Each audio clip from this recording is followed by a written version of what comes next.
Assalamualaikum warahmatullahi taala. Alhamdulillah, Cik Azam sihat?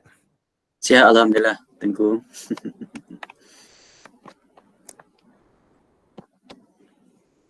Okay, bismillahirrahmanirrahim.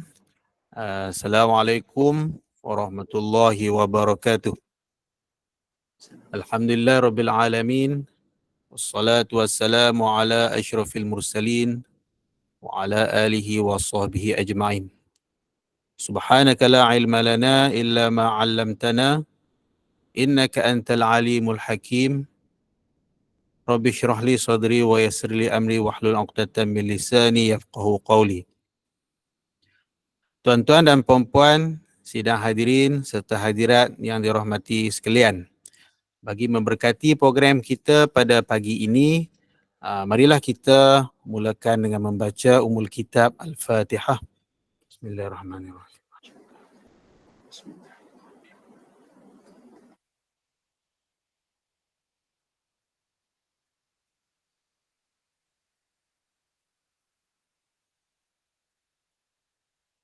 Alhamdulillah, syukur kita kehadrat Ilahi kerana dengan limpah kurnianya dapatlah kita bersama-sama dalam program webinar khas bersempena dengan Ihya Ramadan pada tahun ini. Jadi pada hari ini 14 Mac 2024 bersamaan dengan 3 Ramadan 1445 Hijrah, yang bermakna hari ini adalah hari kita yang ketiga menunaikan ibadat puasa yang juga merupakan rukun Islam yang ketiga. Semoga kita semua, khususnya umat Islam, diberikan kekuatan dan kemudahan bagi menjalani ibadat puasa dan seterusnya mengimarahkan bulan Ramadan pada tahun ini. Tuan-tuan dan puan-puan, sidang hadirin, pendengar yang dirahmati sekalian, bagi pihak penganjur iaitu Pusat Pengurusan Tenaga dan Kampus Lestari KOSEM UNIMAP mengalu-alukan kehadiran semua hadirin dan hadirat ke program kita pada pagi ini, sama ada daripada kalangan warga UNIMAP iaitu staf dan juga para pelajar dan juga wakil-wakil daripada agensi kerajaan ataupun mungkin syarikat swasta profesional, wakil-wakil daripada komuniti dan pengusaha masjid yang turut sama pada pagi ini.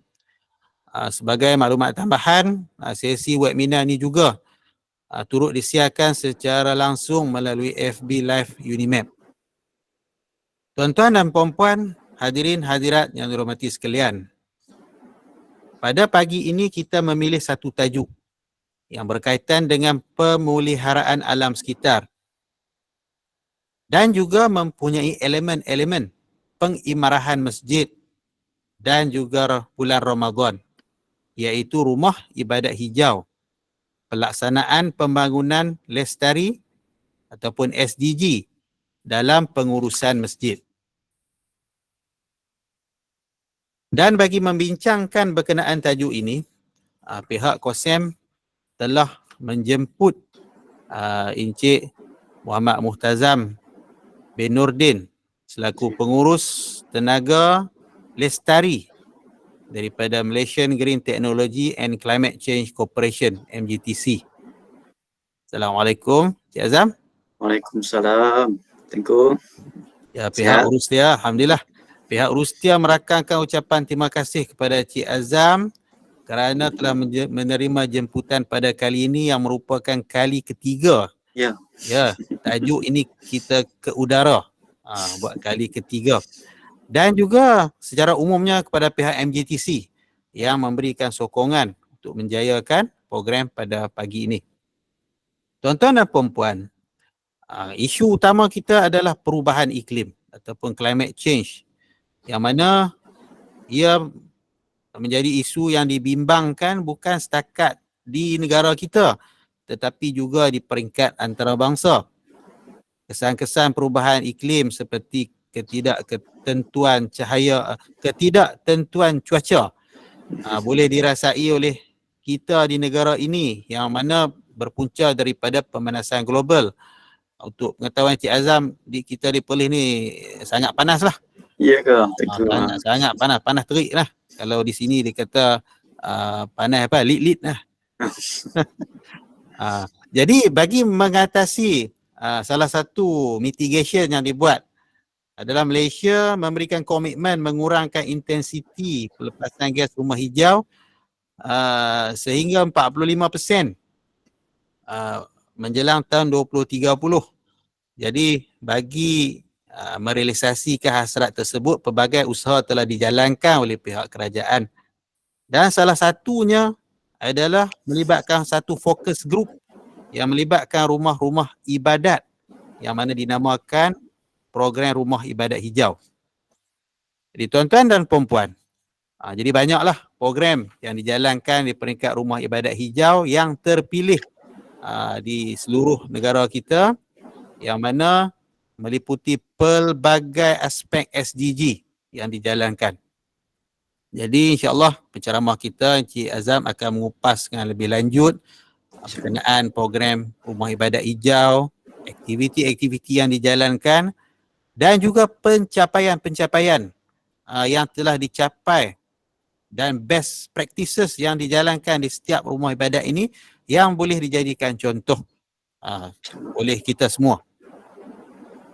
Jadi untuk pengetahuan tuan-tuan, sebelum saya menyerahkan majlis kepada penceramah kita, kita akan ada sesi Q&A lah selepas sesi ceramah ini, dan tuan-tuan dan puan-puan boleh menanyakan terus kepada penceramah ataupun boleh menaiknya di ruangan in-call messages. Jadi boleh, kalau takut lupa boleh tulis di awal-awal lah. Kalau penceramah ada masa dia akan baca ataupun kita tunggu di akhir sesi lah. Jadi tanpa masa majlis yang menjemput Encik Muhammad Muhtazam bin Nurdin untuk menyampaikan ceramah beliau. Dengan sukacitanya dipersilakan.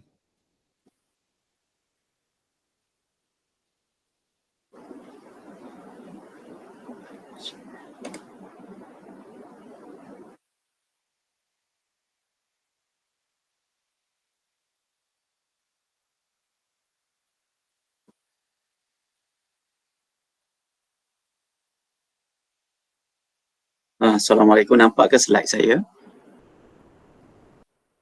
Okey, Cik Azam cuba bagi jalan tak slide tu? Dia nampak dia jalan tak? Kejap. Okey, Jalan ke? jalan. Cuma Cik Azam cuba tekan sikit height tu ada satu. Okey. Boleh? Okey, cantik. Okey. Bismillahirrahmanirrahim. Assalamualaikum warahmatullahi taala wabarakatuh. Dan selamat pagi kepada warga-warga yang menyertai webinar khas Ramadan KOSEM UNIMEP pada pagi ini. So, alhamdulillah, syukur kita kepada Allah Subhanahu Wa Taala, dengan izinnya kita dapat berkumpul di alam maya pada pagi ini. So alhamdulillah, ini rezeki Rumah Ibadat Hijau dan juga Malaysia Green Technology and Climate Change Corporation MGTC dalam perkongsian ilmu pada pagi ini. Alhamdulillah, tahniah kepada KOSEM UNIMEP kerana berjaya setiap Ramadan, ini tahun ketiga berturut-turut, menganjurkan program berkaitan dengan kelestarian alam, tapi spesifik tajuk yang diberikan kepada saya is Rumah Ibadat Hijau, pelaksanaan pembangunan lestari, in bracketnya Sustainable Development Goal dalam pengurusan masjid. Itu yang topik yang diberikan. Dan sebelum tu, bagi pihak MGTC ingin ucapkan ribuan terima kasih dan juga tahniah sekali lagi kepada pengarah KOSEM PM TS Dr. Irdis Azura dan juga timbalan pengarah KOSEM IRTS Tengku Muhammad Niza, dan juga mungkin ahli jawatankuasa dan juga pasukan daripada KOSEM kerana berjaya melaksanakan ataupun menganjurkan webinar khas secara berterusan. InsyaAllah tahun depan mungkin ada lagi Tengku InsyaAllah. Okey. Alhamdulillah, saya nak berkongsi sedikit, bukanlah nak bagi ceramah tapi nak berkongsi sedikit pengalaman dan juga ilmu yang berkaitan dengan Sustainable Development Goal ataupun pembangunan lestari dan juga program Rumah Ibadat Hijau. Mungkin sebelum ni peserta-peserta dah mengikuti musim pertama ataupun tahun pertama, tahun kedua dan ini tahun ketiga. Kali ini saya bawa update ataupun terkini lah, dan juga pencapaian-pencapaian dan juga yang dimaklumkan tadi best practices bagi rumah ibadat pilihan ataupun rintis di Malaysia, dan juga boleh dijadikan rujukan. Saya akan kongsi ada beberapa negeri yang telah dianugerahkan rumah ibadat hijau, dan insya-Allah dalam beberapa bulan lagi kami akan anugerahkan lagi beberapa masjid yang terlibat di dalam program ini, insya-Allah. Okey, ini topik ataupun konten daripada saya pada pagi ini. Hanya ada 3 agenda saja saya nak maklumkan kat sini. Yang pertama tu berkaitan dengan pembangunan lestari ataupun SDG, dan juga rumah ibadat hijau. Mungkin ada juga peserta-peserta yang baru yang mengikuti program rumah ibadat hijau. Saya akan bentangkan sedikit berkaitan dengan rumah ibadat hijau. Dan agenda 02, rumah ibadat rujukan. Dekat situ ada di Selangor, ada di Kuala Lumpur, ada di Pulau Pinang, ada di Pahang dan juga ada di Perlis. So alhamdulillah orang Perlis boleh merujuk di rumah ibadat rujukan yang telah kami anugerahkan status hijau kepada Masjid Al-Arifin pada Katong. Ini untuk orang Perlis boleh rujuk kat sana nanti insya-Allah. Dan seterusnya berkaitan dengan wakaf Masjid Hijau.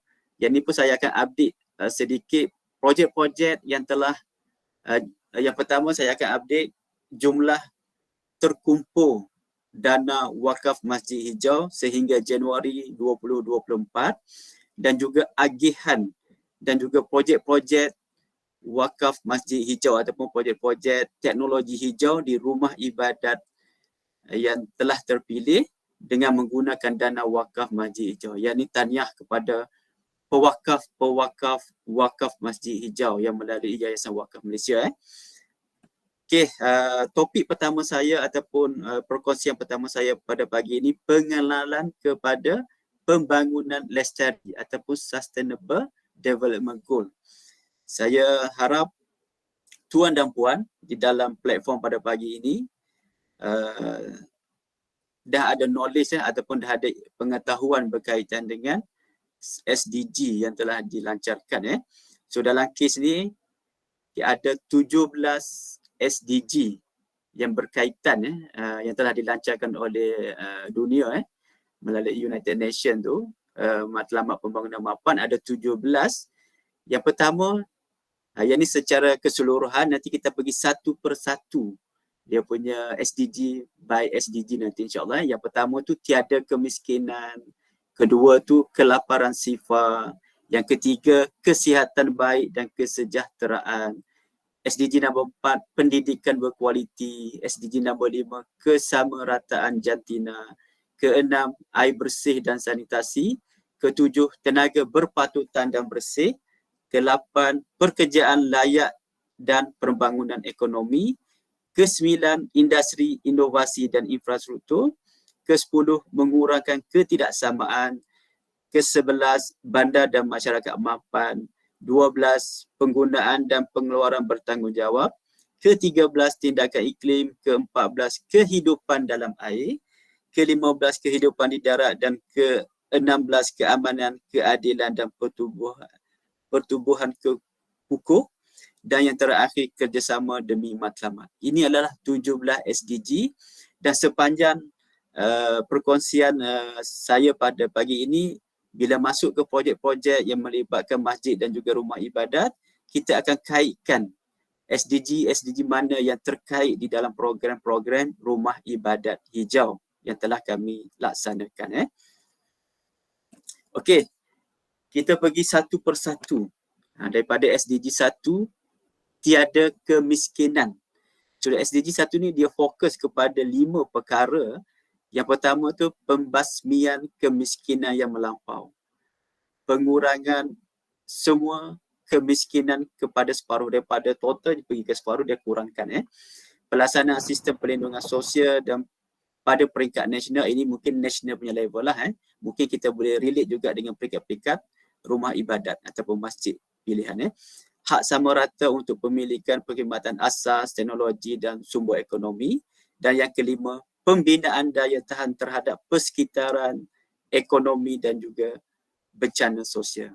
Kalau refer pada sini, boleh tak saya nak kaitkan telah di rumah ibadat ataupun masjid yang ada di Malaysia ni, dia kalau ada isu kelaparan, kalau datang je masjid, insya-Allah selesai masalah kelaparan. Betul tak?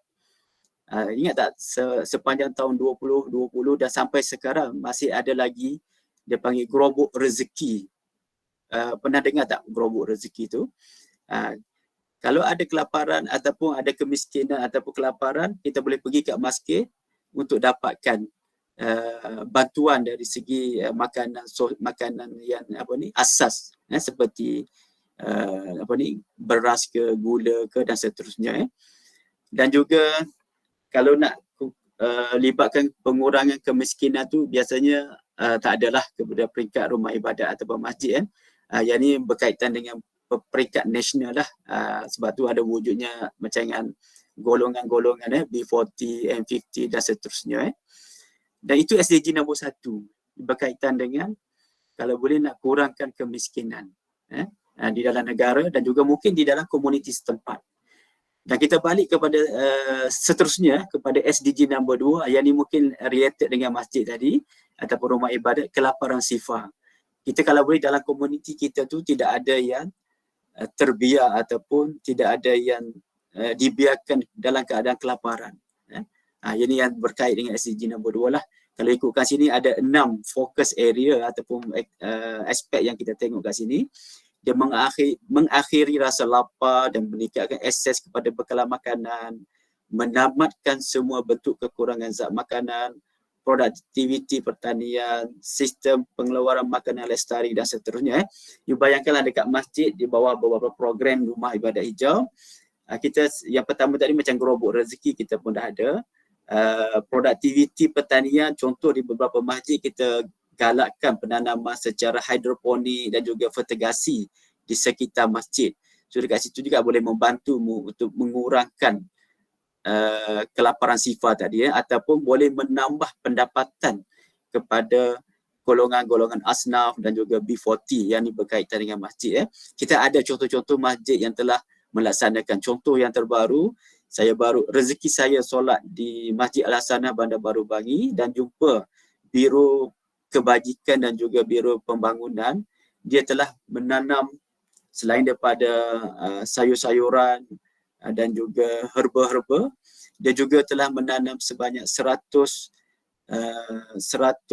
nenas, tumbuhan nenas di sekitar masjid, dan pihak Nazir telah mengarahkan kepada biro itu untuk meningkatkan lagi daripada 100 polybag nenas ditingkat kepada sampai 1000 polybag nenas. So itu antara inisiatif ataupun SDG nombor 2 berkaitan dengan Masjid Al-Hasanah Bandar Baru Bangi lah. Mungkin ada juga masjid-masjid lain yang saya akan highlight bila refer pada pencapaian slide pencapaian nanti insya-Allah. Okey, yang seterusnya SDG nombor 3, kesihatan dan kesejahteraan yang baik. Kat sini ada fokusnya kepada 9. Dan yang pertama tu mungkin pengurangan kematian para ibu, mencegah kematian di bawah umur 5 tahun, melawan penyakit berjangkit. Yang ni tak ada kaitan lah direct kepada rumah ibadat ataupun masjid. Ini peringkat nasional. Melawan penyakit berjangkit, memastikan pengurangan kematian berjangkit dan seterusnya lah. Yang penting juga kat sini berkaitan dengan SDG ataupun rumah ibadah hijau kat sini, dia bila ada berlaku bersihnya masjid kita ni akan elakkan daripada pencemaran dan juga penyakit-penyakit yang berbahaya di kompartmen ataupun dalam masjid kita nanti insyaAllah. Dan SDG yang keempat berkaitan pendidikan berkualiti, dia fokus pada 7 item kat sini.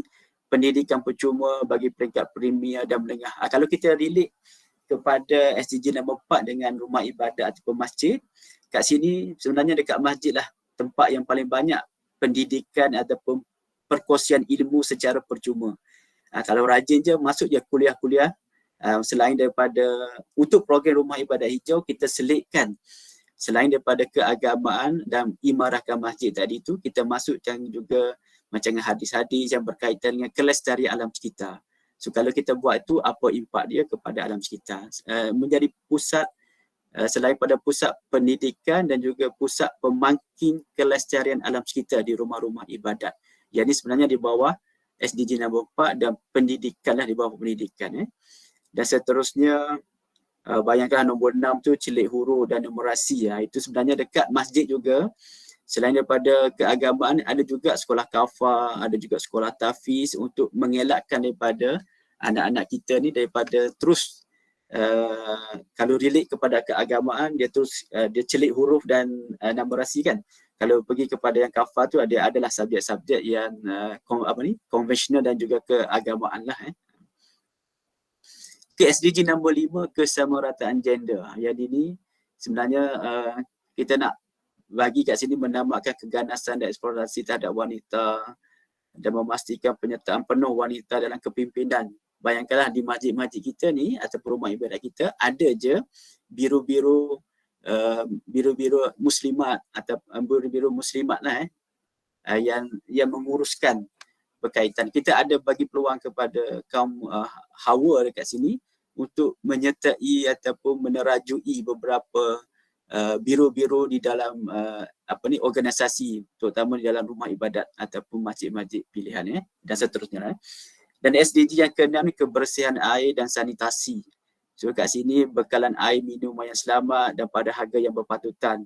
Kalau katalah tadi kan kita relate dengan kemiskinan tadi, kalau datang je ke masjid, kita ada je bekalan air secara percuma dan juga bekalan air mineral secara harga rahmah. Kalau sekarang ni harga rahmah kalau beli satu botol tu mungkin dapat lagi harga RM1. Kalau beli di Petropam semua tu mungkin dapat harga RM1.50 dan ke atas. Dan kalau datang ke masjid sambil berifat, sambil membeli air minuman yang dijamin selamat lah daripada vendor-vendor yang telah diletakkan ke sana.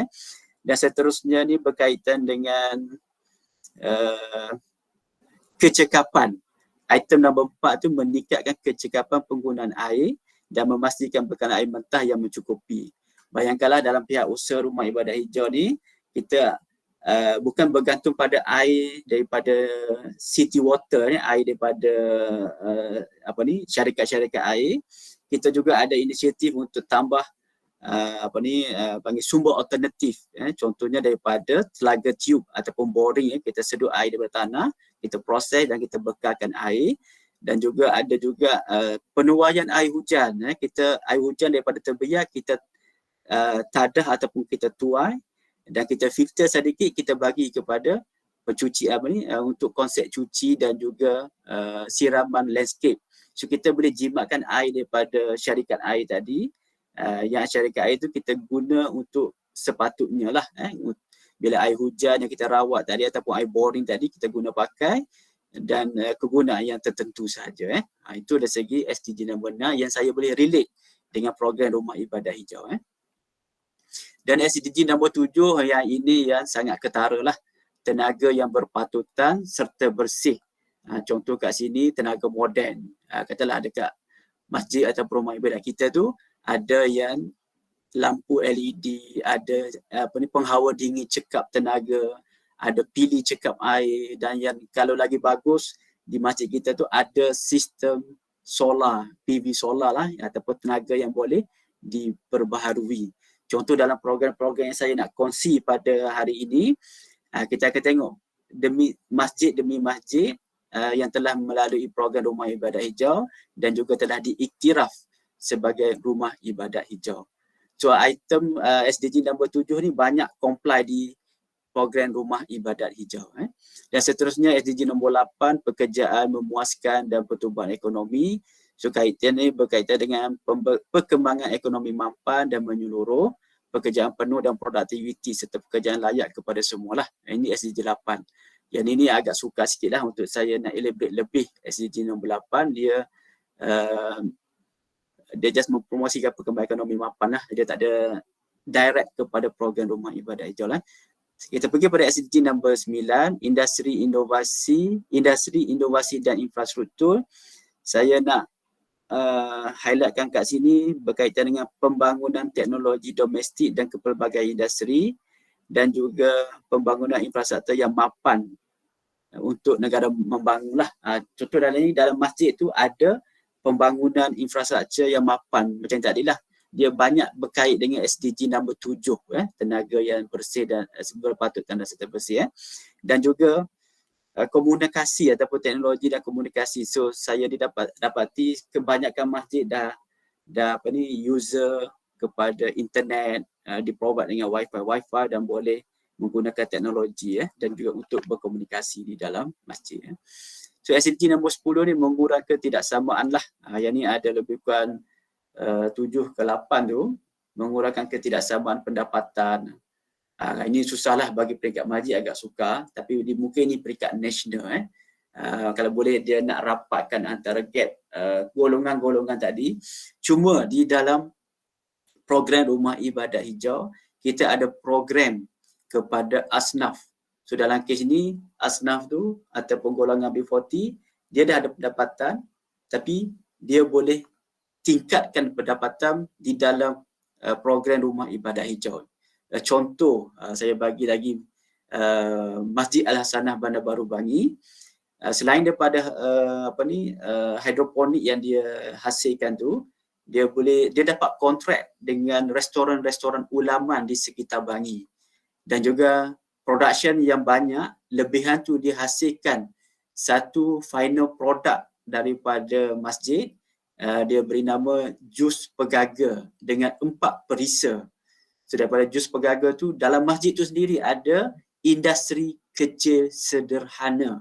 So IKS, semua guidance atau panduan dipantau oleh pihak Mardi. Oleh kerana salah seorang AJK ataupun Biro Kebajikan di Masjid Al-Hasanah tu, dia pegawai daripada Mardi. So Mardi biasanya buat research. So dia gunakan masjid tempat untuk pelaksanaan. Alhamdulillah dapat tingkatkan ekonomi kepada asnaf-asnaf yang berdaftar di sekitar di Masjid Al-Hasanah di sekitar Bandar Baru Bangi. So dekat situ ada sosial, ekonomi dan seterusnya untuk mengurangkan ketidaksamaan. Dan yang ke-11 SDG 11, komuniti dan bandar yang lestari. So bayangkanlah, saya bagi contoh. So dalam Malaysia ni kita ada program. Di Malaysia ni ada lebih kurang 151 kalau tak salah saya, pihak berkuasa tempatan kepada 14 negeri di Malaysia. So dalam program ni ada program-program komuniti dan juga bandar lestari. So dalam ni alhamdulillah masjid-masjid yang telah kita iktiraf mendapat status hijau ataupun Rumah Ibadat Hijau tu, dia telah mendapat pengiktirafan di dalam cabaran bandar rendah karbon. So dekat situ kita ada buat pengukuran berapa karbon yang berjaya dikurangkan ataupun berjaya diserap melalui kriteria-kriteria yang terdapat di dalam Rumah Ibadat Hijau. Nanti detailnya saya akan cerita di tempat pengenalan kepada Rumah Ibadat Hijau. So yang ke-12, responsible consumption and production ataupun tanggungjawab terhadap penggunaan dan pengeluaran lestari. So dekat sini kalau tuan baca, kat situ tuan dan puan baca ada 8. Cuma saya nak relate selain daripada yang lestari semua tu, item number 7, mempromosikan amalan perolehan awam yang lestari. So dalam kes ni, kita dah educate ahli jawatankuasa terutama bahagian perolehan untuk membeli ataupun membeli produk-produk yang hijau ataupun cekap tenaga, cekap air, mesra alam dan juga selamat untuk digunakan. So dekat sini contoh, ada masjid dia pasang sistem solar. So sistem solar, panel dan inverter telah mendapat pengiktirafan produk hijau di Malaysia. So sama juga macam pilih cekap air, dia dapat pengiktirafan daripada Suruhanjaya Perkhidmatan Air Negara. Contoh LED, contoh penghawa dingin yang cekap tenaga dapat pengiktirafan daripada Suruhanjaya Tenaga Malaysia lah ST dan seterusnya. Yang ni kita educate. Even sekarang ni kita juga educate ahli jawatankuasa untuk mengguna pakai bahan-bahan pencuci yang mesra alam, tidak ada chemical ataupun melibatkan organik dan juga kita juga buat penghasilan sayuran dan juga ulat-ulama yang diproses secara organik, tidak melibatkan chemical di dalam proses proses pengurusan bagi melahirkan, mewujudkan satu-satu produk di dalam program Rumah Ibadah Hijau. Itu yang SDG 12 dan kita pindah kepada SDG 13, tindakan iklim. Dekat sini yang seperti moderator ataupun Tengku Nizam maklumkan tadi, berkaitan dengan perubahan iklim. So dalam Rumah Ibadah Hijau, setiap elemen yang ada di dalam Rumah Ibadah Hijau, kita akan calculate, kita akan kira berapa karbon yang diguna bila melalui program, berapa karbon yang boleh di reduce ataupun dikurangkan ataupun diserap melalui elemen kehijauan di dalam masjid atau rumah ibadat. So yang ini berkaitan cuaca yang dimaklumkan tadi, dan melalui Met Malaysia pagi ni saya dengar satu radio maklumkan ada 10 spot panas di utara dan majoritinya saya dikabarkan tadi di negeri Kedah. Ada beberapa spot yang sangat panas untuk tempoh sekarang lah ni. Itu yang dimaklumkan oleh Met Malaysia pada pagi tadi.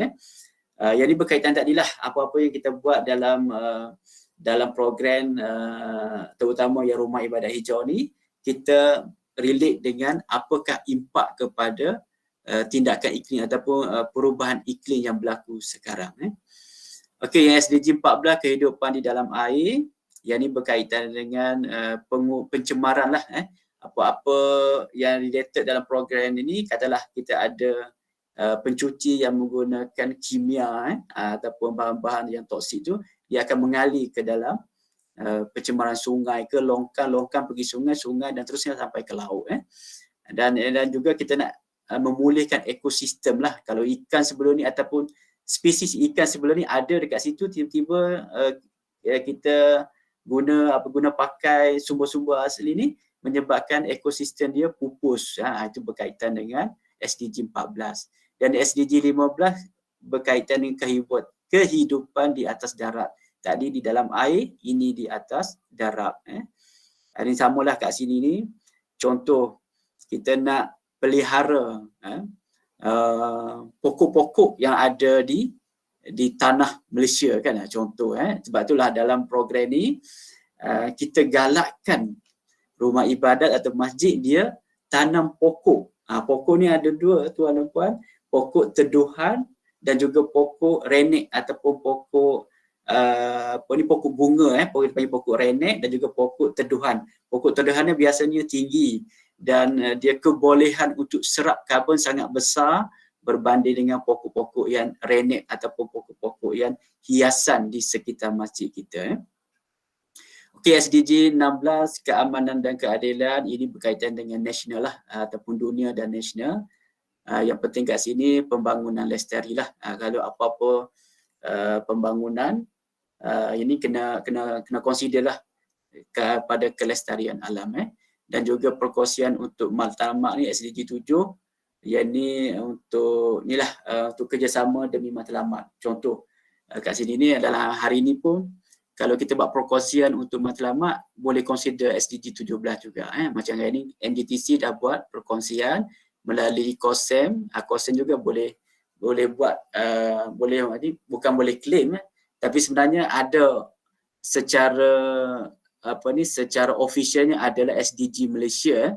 Cuma dalam kes ni Rumah Ibadah Hijau biasanya kita panggil self declare. Kita declare diri kita telah comply dengan SDG yang tersenarai 1 hingga 17.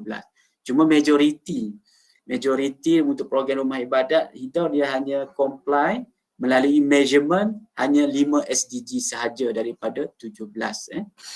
Ni contoh, saya nak bawa contoh lah. Contoh ni saya bawa kepada tuan dan puan pada pagi ini berkait salah satu contoh ni Masjid Zaid bin Harithah, Jalan Gombak, Kuala Lumpur. Cuma dia matlamat ni ada dua, masjid yang lebih indah dan selesa, yang satu lagi masjid yang lebih serbaguna. Tapi dekat sana biro pembangunan dekat sana dia profesional lah, IR dekat sana.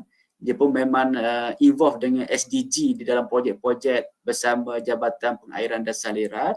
So dia consider safe declare Masjid Zaid bin Harithah dengan dua matlamat tadi, dia dah pergi kepada SDG nombor 4, SDG nombor 5, 6, 7, 11, 12, 13, 15 dan 17. Itu dia panggil safe declare lah. Tapi kalau nak secara rasmi kena daftarkan dengan SDG Malaysia untuk dia datang buat verification. Tapi itu untuk pengiktirafan lah. Tapi dalam kes ni kita tak pergi ke situ lah. Kita panggil safe declare pun tak ada masalah dalam hal ni. So yang ni yang diklaim ataupun yang diisytiharkan oleh pasukan ataupun daripada Masjid Zaid bin Harithah. Cuma yang lain tak ditahu, saya maklum kalau satu lagi projek yang saya tengah buat ni di Tanjung Karang, masjid di Tanjung Karang, yang ni kita nak register dengan SDG Malaysia. Sebab ini duit daripada dana korporat, so korporat ni dia kena dapatkan compliant dengan beberapa SDG yang berkait dengan projek Rumah Ibadat Hijau. Itu kita baru nak daftar dan insya-Allah dalam masa 6 bulan kita target 5 SDG yang boleh comply dan mungkin boleh dapat pengiktirafan daripada SDG Malaysia.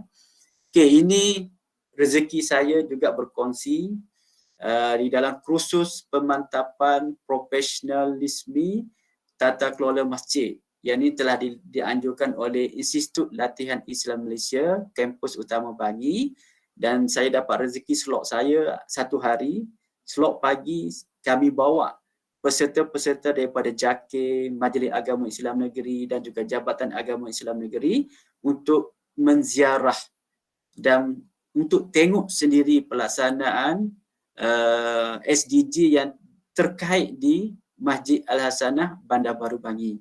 So, alhamdulillah rezeki yang dikongsikan dan kami dapat feedback yang sangat menarik daripada peserta dan digalakkan kepada ILIM untuk meneruskan mungkin kepada sesi-sesi seterusnya lah. Yang penting dekat sini tuan dan puan, nanti saya kongsi beberapa rumah ibadat hijau yang telah kami iktiraf di sekitar Malaysia ni. Kalau di Perlis boleh rujuk, nanti saya akan hubungkanlah, akan tunjuk apa-apa yang telah berlaku di setiap rumah ibadat hijau yang telah kami anugerahkan. Okey, kita habis pasal SDG. So lepas ni harap tuan dan puan aware lah berkaitan dengan SDG 1 hingga 17. Dan yang selepas ini kita cuba kaitkan pelaksanaan SDG dengan apa ni di dalam projek ataupun program rumah ibadat hijau. Okay. Yang ni pun mungkin yang dah tengok sebelum ni, inisiatif ni bermula dengan satu komitmen ataupun consider tanggungjawab kita. Cuma salah satu surah Ar-Rum ayat ke-41 ni telah timbul berbagai kerosakan dan bala bencana di darat dan di laut dengan sebab apa yang dilakukan oleh tangan-tangan manusia. So tangan-tangan kita yang telah menyebabkan berlakunya kalau nak dikaitkan dengan climate change, perubahan iklim ni, kita maksudnya saya lah, termasuklah saya, tuan dan puan dan juga kerajaan yang ada sekarang lah. Mungkin kita tak boleh nak hold ataupun tahan pembangunan, itu keperluan. Kita tak boleh nak kata tak boleh buat bangunan, tak boleh buat tu, tak boleh buat ini. Cuma itu menjadi keperluan untuk negara dan kita boleh mengawalnya dengan melestarikan setiap idea ataupun construction ataupun pembangunan yang ada di Malaysia. Sebab kita target by 2030 kita ada satu target untuk dicapai dan 2050 kita target sifar karbon. Malaysia ni akan jadi sifar karbon seawal tahun 2050. Yang cuma 2030 mungkin lestari dahulu, lepas tu kita pergi kepada sifar karbon sifar. Itu pun ada syarat-syarat yang kena comply di dalam penetapan ataupun untuk capai target tu kita kena comply lah dengan apa-apa yang ni. Cuma kat sini ni bila kita dah rosakkan, kita kena kembali insaf kat sini ataupun bertaubat lah. Kat sini kita buatlah program-program yang boleh melewat-lewatkan kerosakan secara berterusan. Kita boleh melewat-lewatkan dengan gaya hidup hijau ke ataupun dengan melestarikan apa-apa aktiviti yang ada di dalam dunia ini. Okey. Rumah Ibadat Hijau ni bermula pada September 2020. Telah dilancarkan oleh mantan menteri sebelum ini, dan dua objektif yang kami nak capai. Yang pertama tu rumah ibadat sebagai pusat pemangkin kelestarian alam sekitar, dan kita nak pupuk budaya gaya hidup hijau di kalangan ahli karya dan juga komuniti setempat. Kita nak jadikan masjid ataupun rumah ibadat sebagai pusat kelestarian alam. Sebelum ni masjid ataupun pusat rumah ibadat dia hanya menyampaikan ilmu-ilmu agama. So dalam kes ni kita nak fokus juga, selain pada ilmu agama, kita nak bawa juga berkaitan dengan kelestarian alam sekitar. Dan kita nak lahirkan budaya gaya hidup hijau di kalangan ahli karya dan komuniti. Itu yang pertama. Yang kedua, untuk kita jadikan rumah ibadat sebagai contoh bangunan cekap tenaga, cekap air, mesra alam dan rendah karbon di komuniti tersebut. Contoh di Masjid A dan ada komuniti di kawasannya. Contoh, minta maaf, saya selalu sebut Masjid Hasanah Bandar Baru Bangi. Minta maaf lah, sebab itu saja yang dekat dengan kami. Sebab masjid dengan MGTC bersebelahan saja. So saya nak bagi kat sini pusat kelestarian. Contoh, kami pasang sistem solar di bumbung masjid. So daripada bumbung masjid kita fly drone, naik sedikit daripada masjid, kita nampak rumah-rumah di sekitar masjid terdapat sistem-sistem solar. Dan kita fly lagi tinggi, kita dapat petrol pump ada sistem solar. Kita fly lagi, terbang lagi drone kita sampai setinggi, kita dapat sistem solar tu ada di Keep Mall ataupun shopping complex di sekitar Seksyen 9 dan Seksyen 8 Bandar Baru Bangi.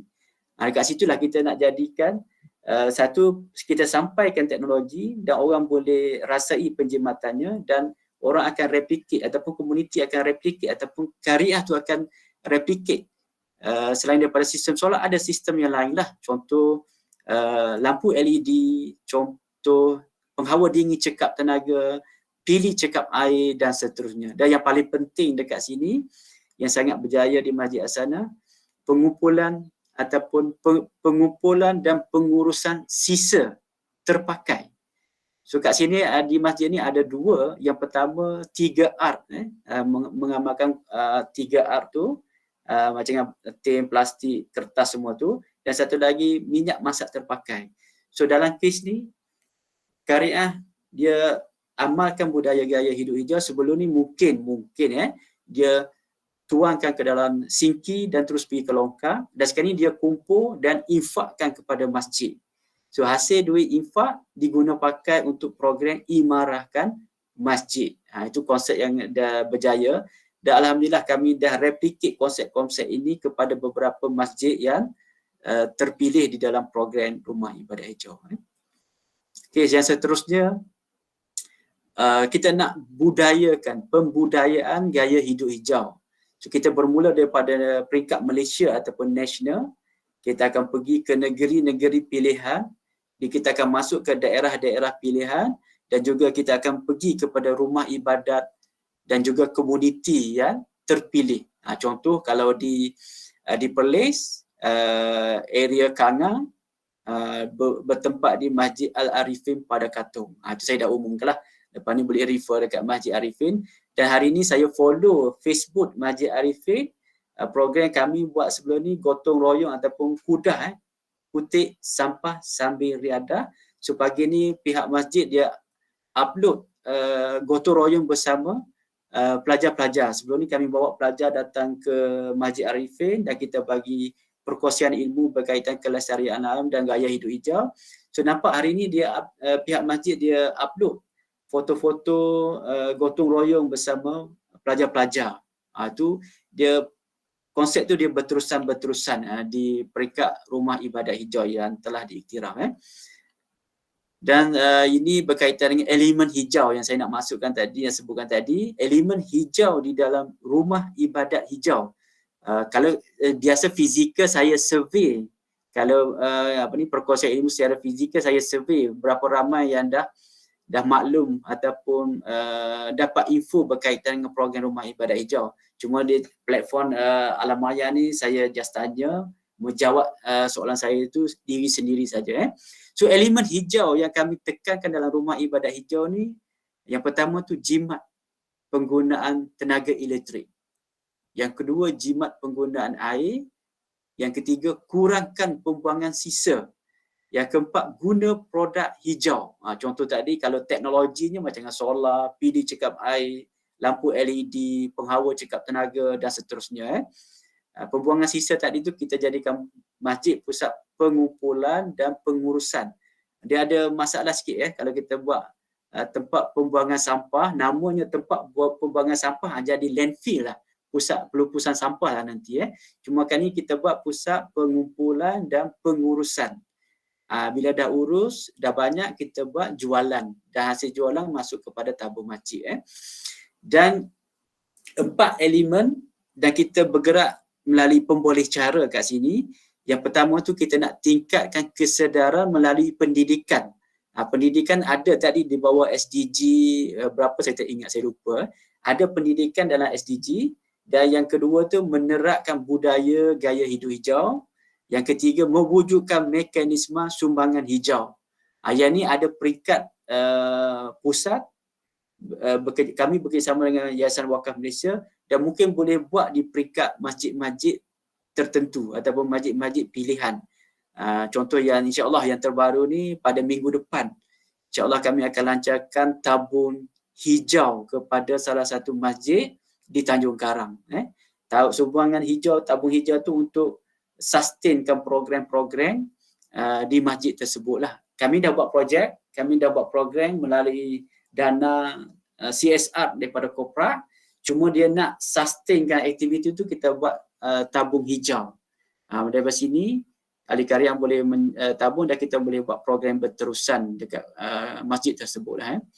Dan aspek rumah ibadat hijau kita summarikan kepada 2 saja. Satu berkaitan dengan individu, amalan hijau. Satu lagi berkaitan dengan bangunan tu sendiri dengan menggunakan pakai kepada teknologi hijau. Contoh amalan hijau tu kepada ahli jawatankuasa, ahli karya dan juga komuniti setempat. Ya, kalau bangunan tu cekap tenaga, cekap air, tenaga boleh baru, penuaian air hujan, sisa buangan dan juga pokok melalui projek hidroponik ke, contoh aquaponik ke, fertigasi ke, terpulang kepada pihak rumah ibadat yang dipilih. Ini antaranya lah apa-apa yang kami buat, mesti ada audit awalan.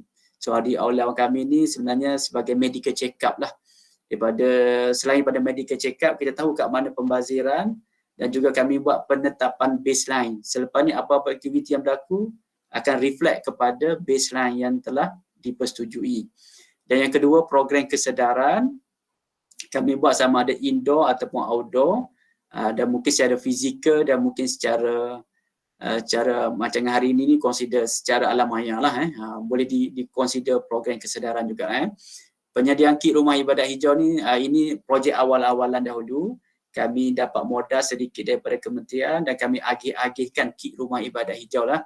Dengan masa tu sangat terhad dia punya dana. So kami buat secara POC, proof of concept. So dengan dana yang kami dapat, kami dapat bekalkan 20 pilih cekap air, sedangkan masjid itu ada katalah 70. So yang bakinya tu akan guna pakai yang tadi tabung hijau tadi tu, ataupun melalui dana-dana CSR yang MGTC dan juga rakan kerja strategik berjaya dapatkan daripada korporat lah. Contoh yang ni kami buat POC, kami tunjuk melalui kesedaran menggunakan pilih cekap air ni boleh jimat sebanyak katalah 40% air yang jatuh, volume air yang jatuh ke lantai bila menggunakan pakai teknologi hijau tadi. So bila pihak AJK nampak itu proven, so dia akan usaha dengan sama ada dana CSR ataupun dia buka tabung hijau tadi itulah. Okey, aktiviti yang lain ni berkaitan dengan bangunan ni lah, melibatkan teknologi seperti lampu LED, kipas, penghawa dingin cekap tenaga, ada rezeki sikit kita masuk solar, buat penuaian air hujan, penukaran pilih cekap, pembangunan pengumpulan sumber kita semula dan juga pembangunan kebun komuniti di pekarangan rumah ibadat. So majoriti sekarang ni saya lalu je mana-mana masjid. Saya ni asalnya daripada Kelantan lah, daripada Kelantan pergi ke Kuala Lumpur, Selangor tempat saya menginap sekarang ni. Beberapa masjid ada je dia panggil kebun bandar madani. So kat situ dah ada dah elemen kehijauan di dalam rumah ibadah hijau dan juga pendapatan ekonomi kepada asnaf ataupun ahli jatuhkuasa yang menguruskan kebun bandar madani ataupun kebun madani kot tak silap saya, dia punya nama tu, hasil kerjasama dengan pertanian lah, pertanian, Jabatan Pertanian. So mana-mana masjid yang saya lalu sepanjang tu ada je kit ataupun kebun bandar madani itulah. So kat itu sebenarnya konsep hidroponik yang telah dilancarkan ataupun disalurkan kepada masjid-masjid yang memohon dengan Jabatan Pertanian. Ini pencapaian 2022, nanti saya update yang pencapaian 2023. Yang ni 22 ni 13 masjid, 1 kuih, pendaftaran sebanyak 35 dan terkini yang berdaftar dalam program kami sebanyak 3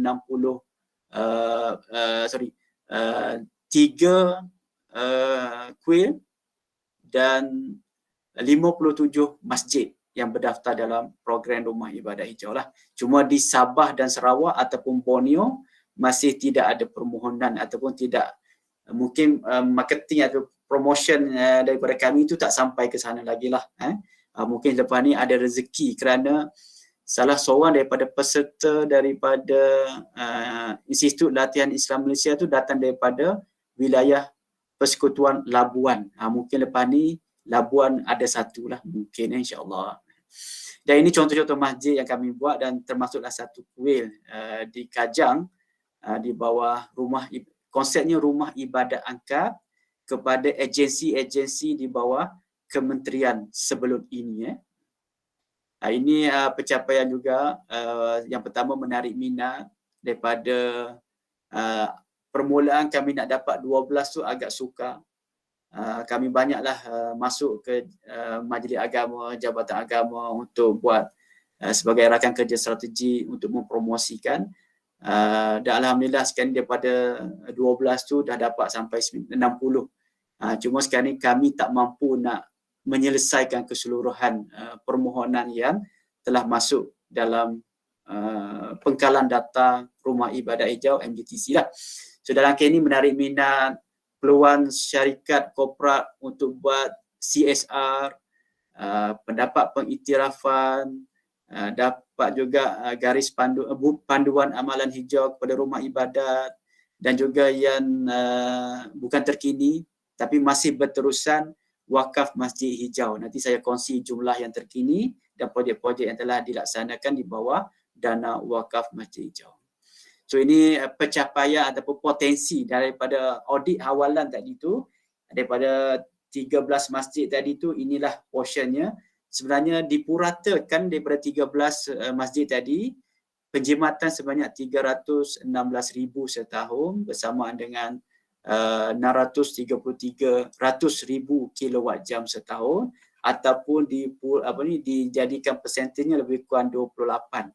Itulah purata bagi 13 masjid yang telah kami buat audit awalan. Jika laksanakan puratanya lebih kurang 28% bakal memberi penjimatan kepada tenaga elektrik.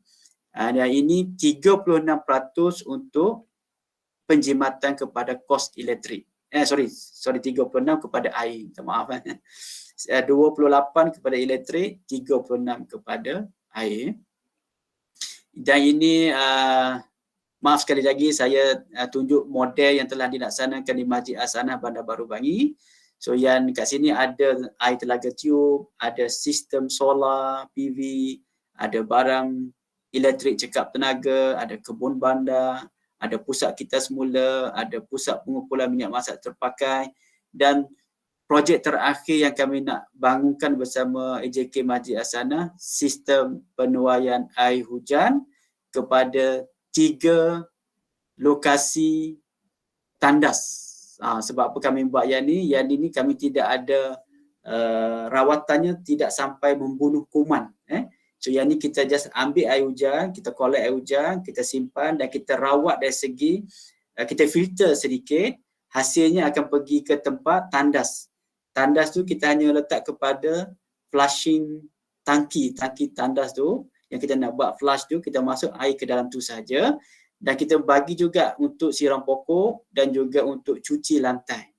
Itu ada 3 projek yang akan dibangunkan di Masjid Al-Sanah, dan insya-Allah proposal tu dah dapat, tunggu kelulusan daripada jawatankuasa masjid sahaja. Okey, ini dari segi yang ini mohon teknologi, yang ini dari segi ni kesedaran, program kesedaran. Untuk tahun ni kita berjaya, untuk tahun pertama kita berjaya 1,450 orang kita sampaikan program ataupun kesedaran kelestarian alam sekitar, termasuklah beberapa di Perlis. Dan alhamdulillah tahun lepas kami berjaya buat sampai 3,000 orang untuk tahun 2023, dan tahun ni 2024 kami MGTC target sampai 5,000. Daripada 1,400 naik 3,000 dan kami target sampai 5,000 orang lah. Ini antara aktivitinya lah yang kami laksanakan. Ini pun sama.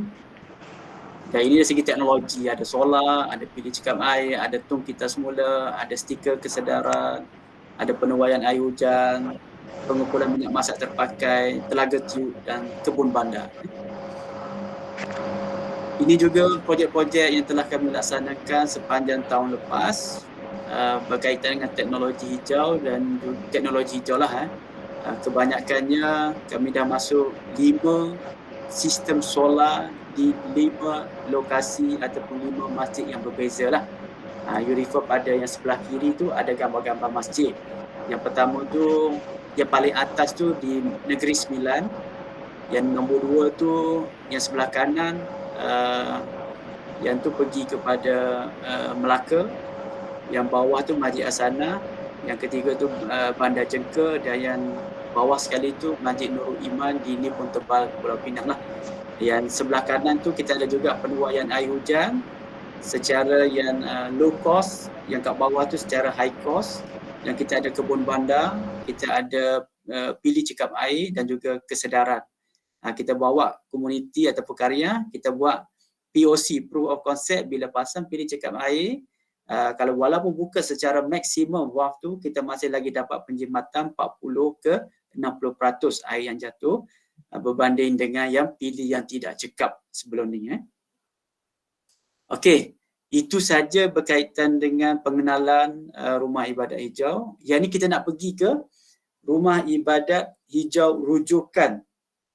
Kita dah hampir pukul 11, dah 1 jam dah saya bersembang kat sini. Lepas ni kita bukalah soalan lepas ni. Cuma saya nak habiskan sikit lagi. Rumah ibadat hijau rujukan. Yang pertama, mestilah Masjid Al-Sanah Bandar Baru Bangi. Ini Masjid Angkat MGTC yang pertama yang kami anugerahkan rumah ibadat hijau. Yang ni apa yang telah dilaksanakan, pusat kumpul semula, kita semula, minyak masak terpakai, kita buat kat forum-forum dalaman, kita buat jualan hasil daripada kebun bandar bersama asnaf, kita buat juga karnival ataupun perkampungan ummah, kita sampaikan program ni kepada komuniti dan juga media, dan kita sertai beberapa program. Masjid Al-Sanah sertai beberapa program untuk sampaikan ilmu ataupun perkongsian kejayaan Rumah Ibadat Hijau di luar daripada program kompartmen masjid, dan kita bawa juga keluar daripada Bangi untuk dikongsikan. Pencapaian kat sini, bayangkanlah yang data yang saya dapat ni masih tidak update, minta maaf. Tahun 2021 ni pengakhir pandemik kan. Kat sini saja program ni dah berjaya mengumpul sebanyak RM50,000 hasil daripada jualan barang-barang terpakai. Kat sini minyak masak terpakai yang paling besar lah, RM40,000.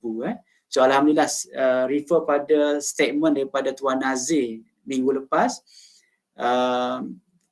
pusat pengumpulan minyak masak terpakai menjadi satu target kepada pencuri pula di dalam masjid. Bayangkanlah, minyak masak baru nak curi sekarang dalam masjid. So dalam kes ni pihak masjid terpaksa, sebelum ni sebulan sekali dia jual kepada vendor, tapi sekarang ni sebulan kena buat 2 ke 3 kali untuk jualan minyak masak terpakai. Cuma bila kumpulkan jadi sebulan, hampir 2 ke 3 ribu ringgit jualan sebulan untuk minyak masak terpakai sahajalah. Saya difahamkan kalau di Perlis ni pun sangat agresif. Terutama saya nampak, sebab saya follow je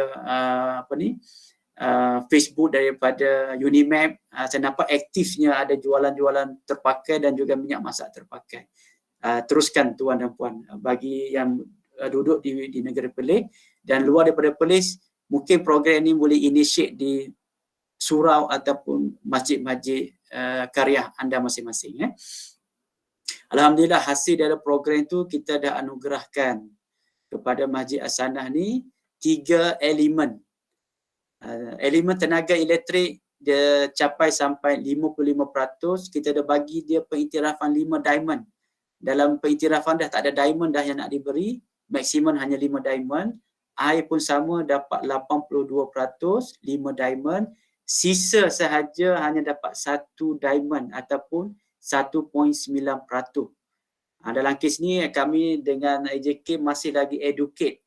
Saya difahamkan setiap 2 minggu ada je iklan daripada Masjid As-Sanah tu, dia postkan minyak masak terpakai, barang-barang terpakai, infaklah kepada pihak masjid untuk dikumpul dan dijualkan. Hasilnya akan masuk kepada tabung imarahkan masjid.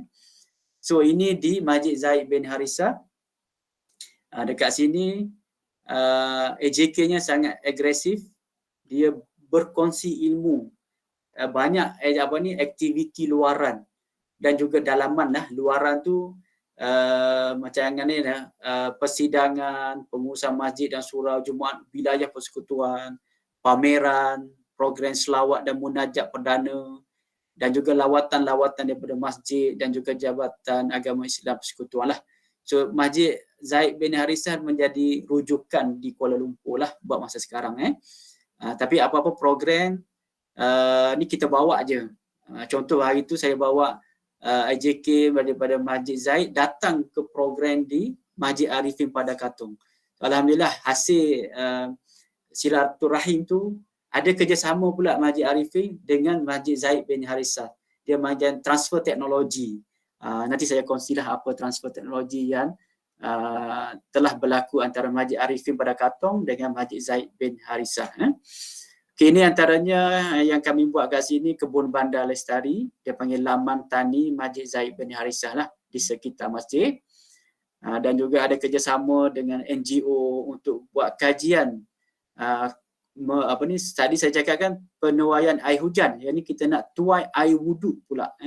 Cuma belum dilaksanakan. Hari tu kita buat POC tapi belum dapat kelulusan daripada pihak JAKIM lah untuk meneruskan projek di sini.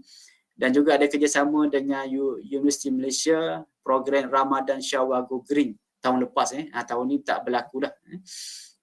Ini kebun bandar, yang ni yang lama, kami dah upgrade jadi yang integrated punya kebun bandar lestari lah. Hasil pendanaan, salah satunya pendanaan wakaf Masjid Hijau, kami bangunkan kebun bandar lestari di Masjid Zaid bin Harithah.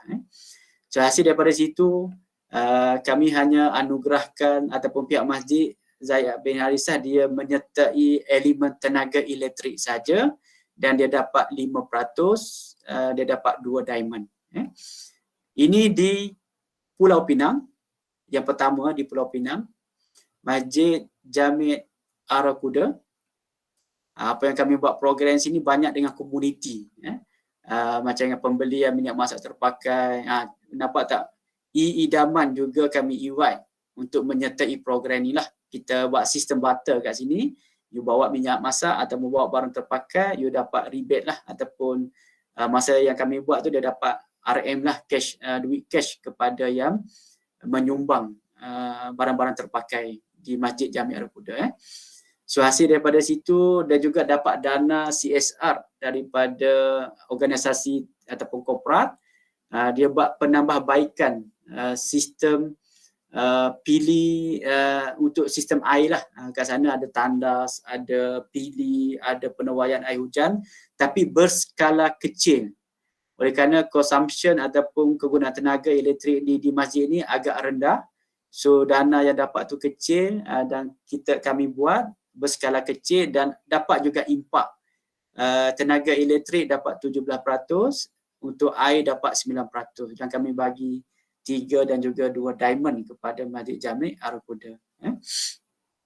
Dan ini yang tahun lepas dan kami anugerahkan pada tahun ini, daripada majlis bulan lepas tak silap saya. Ini Masjid Tengku Mahkota Tengku Hasanah Ibrahim Alamsyah, ataupun sebelum ni dikenali sebagai Masjid Taman Temeloh Jaya. Masjid yang viral dengan konsep imarahkan masjid. Dia melalui ala jawatankuasa ni dia sangat titik beratkan ada beberapa pilar. Yang saya ingat 2 pilar yang pertama yang saya ingat, satu, imarahkan masjid.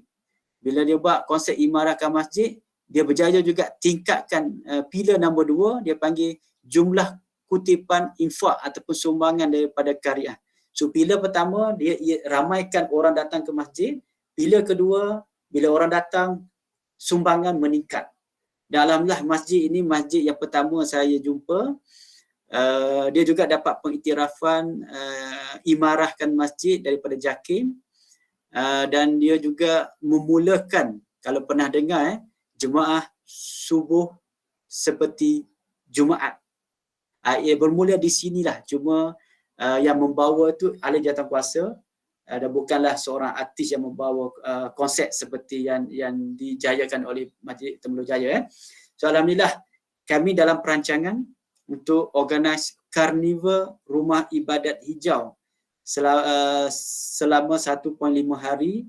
Kami akan berkampung di sini dan banyak aktiviti yang kami akan buat di Masjid Tengku Mahkota Tengku Hasanah Ibrahim Alamsyah, insya-Allah pada bulan Jun nanti.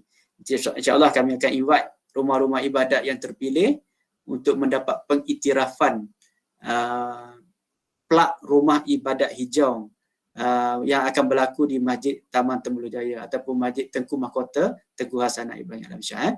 So apa yang buat kat sini, you bayangkanlah masjid ni bila imarahnya tinggi, infaknya pun banyak. So pihak AJK dengan minta izin, dia minta izin, dia beri penjelasan kepada karya, dia guna pakai, dia macam pinjam duit dalam tabur untuk laburkan kepada sistem solar kepada masjid dan berjaya dipasang sebanyak 58 kilowatt peak. Dan hasil pinjaman sebanyak 200,000 lebih tu daripada duit tabur, pihak AJK hasil daripada penjimatan kos elektrik dan juga buka tabung sistem solar, tak sampai setahun duit tu diganti kembali kepada tabung masjid. So ini juga inisiatif yang beranilah daripada pihak ahli jawatankuasa. Tapi sebelum tu, sebelum dia ambil tindakan, dia terangkan niat, dia terangkan objektif, dia terangkan dengan sejelas-jelasnya kepada ahli karya, dan ahli karya tidak ada bantahan dan tidak ada bantahan. Dan alhamdulillah wujudnya, dan alhamdulillah dah hampir 2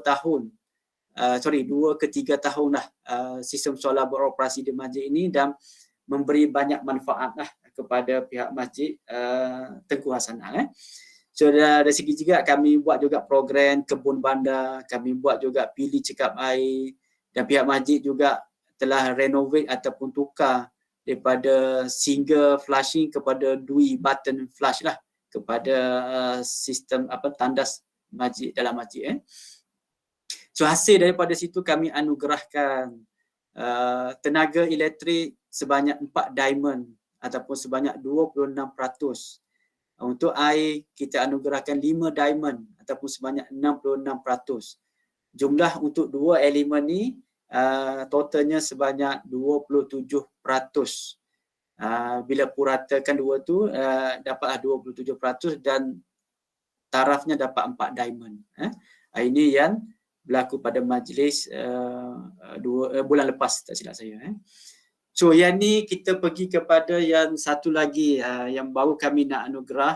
Dia dah dapat pengiktirafan di bawah cabaran bandar rendah karbon, dan kami nak anugerahkannya pada majlis yang disempurnakan oleh menteri nanti, YB menteri, ialah Masjid Al-Arifin Padang Katong Kanga Perlis. Ini masjid sebelum ni tahun lepas kami buat karnival di sini.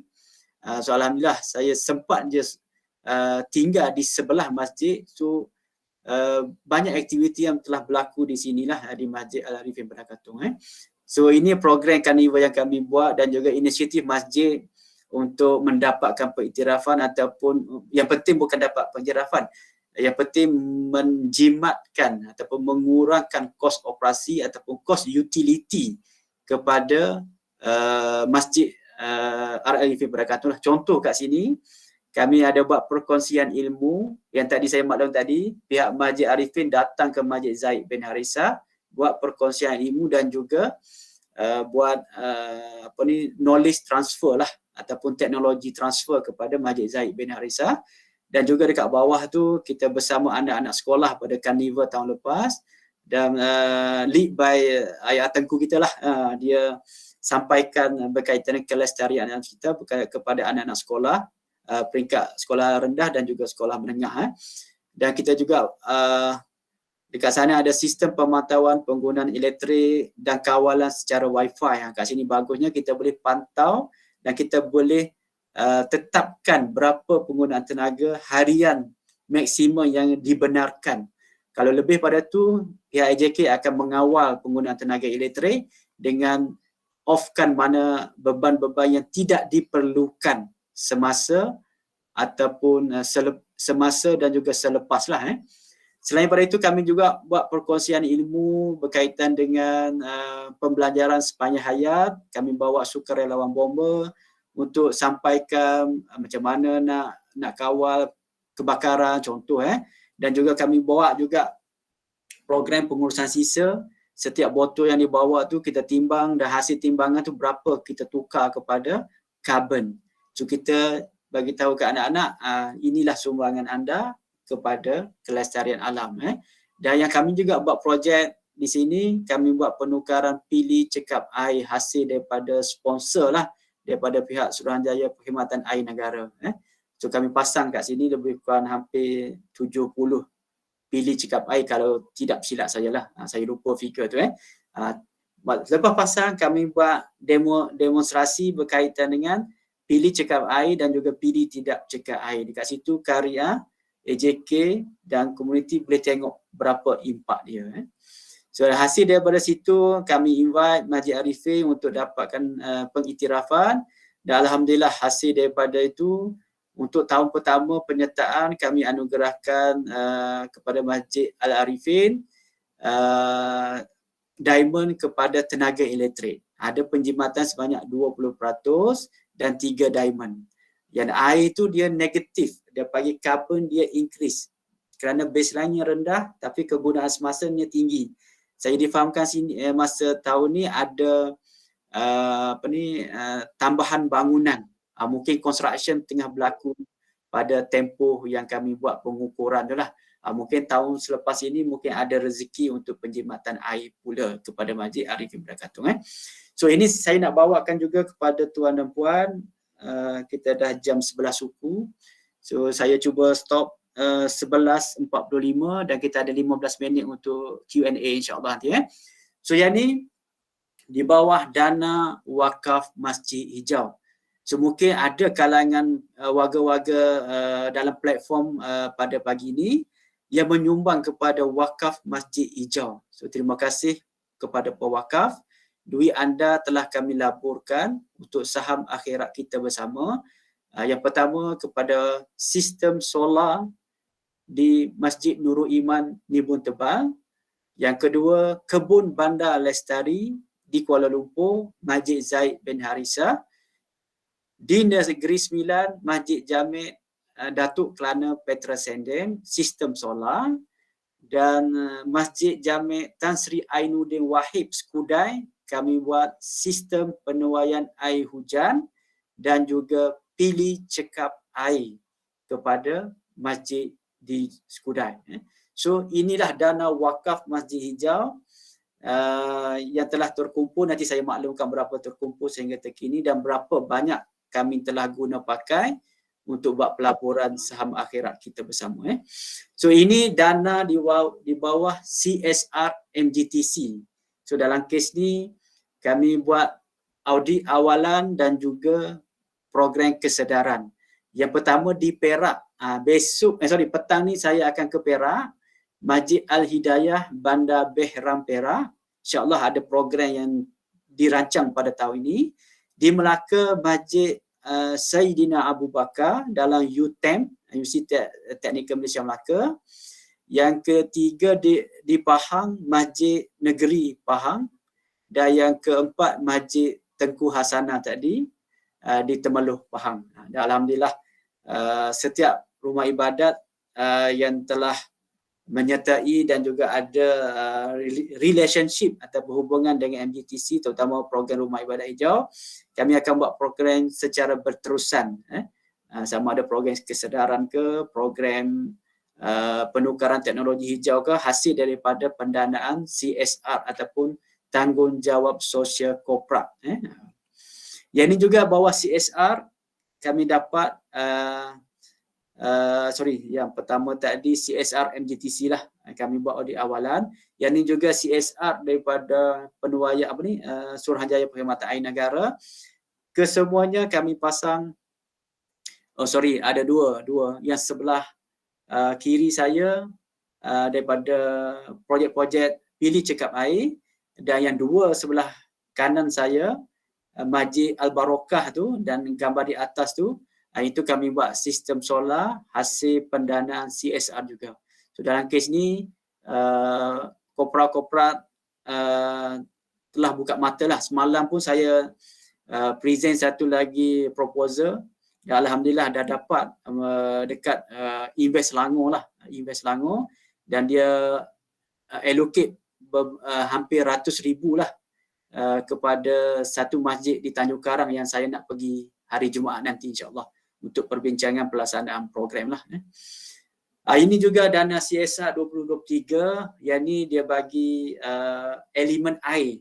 So dekat sini di Melaka ada 4, di Alur Gajah ada 2, di Jasin ada 2. Yang ni Masjid Al-Waqi dan juga Al-Hafiz. Yang sebelah kanan di Jasin tu Masjid Al-Suja'ah dengan Masjid Ar-Rahim di Melimau lah. So di Kota Baru, di Kelantan ada juga 4 di Kelantan. Yang pertama tu paling atas Masjid Razali, masjid yang replika Masjidil Haram. Yang masjid kedua tu kat bawah tu Masjid At-Taqwa. Dan yang ke atas tu Surah Ar-Raudah, dan juga di bawah tu Masjid Buluh. Keempat-empatnya ada di Gua Musang. Apa yang kami buat? Kami buat audit awalan, kami buat sistem pengumpulan air hujan, kami pasang pilih cekap air dan kami bagi tong 3R. Ini setiap ini hasil daripada cuma kuantiti berbeza-beza. Ada sepah tu ada 2 sistem, ada satu sistem. Pilih tu bergantung pada pilih cekap air. Minimumnya dalam 50 unit kami bekalkan dan kami pasang di setiap projek-projek di bawah CSR yang diberikan. So ini berkaitan dengan penarafan. Ini berkaitan dengan rumah ibadat dan komuniti ke arah Bandar Rendah Kaban.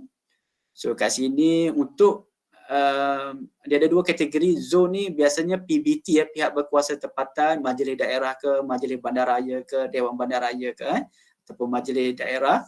Yang kedua tu partner yang di bawah rumah ibadat hijau, kita masuk di bawah low carbon partner, dia panggil rakan kongsi So ada elemen rumah ibadat di dalam kategori itu. Cuma dalam ni rumah ibadat boleh masuk elemen energi ke, elemen waste ke, water ke, greenery ke, dan mobility lah. Untuk makluman bagi tahun ni Masjid Al-Hasanah Bandar Baru Bangi, kita akan masuk elemen greenery. Tadi saya maklumkan ada sekarang dah ada 100 polybag nenas dan akan dimasuk hampir 1000 polybag nenas lagi oleh pihak jawatankuasa. So ini secara kami menilai, kalau ada pengurangan karbon sebanyak 1%, kami bagi 1 diamond. Dia ada range 1 hingga 4.99 1 diamond, 5 hingga 9.99 dapat 2 diamond dan seterusnya. So alhamdulillah, mana-mana yang saya tunjuk CJ tadi tu dia ada tertera diamond. Berapa diamond yang telah dicapai ikut elemen. Yang 5 elemen tadi lah, energi ke, water ke, greenery ataupun waste tadi. Ini yang kami anugerahkan. Alhamdulillah tahun 2022 kami dah anugerahkan kepada 10 masjid dan 3 sahaja yang telah mendapat diamond. Yang lagi 7 masjid tu dia dah letak penetapan tanda aras ataupun baseline. So lepas ni projek-projek yang kami laksanakan dah ada pengurangan karbon ikut elemen yang saya bentangkan tadi, layak untuk dapat pengiktirafan diamond daripada kementerian. Ini contoh-contoh masjid.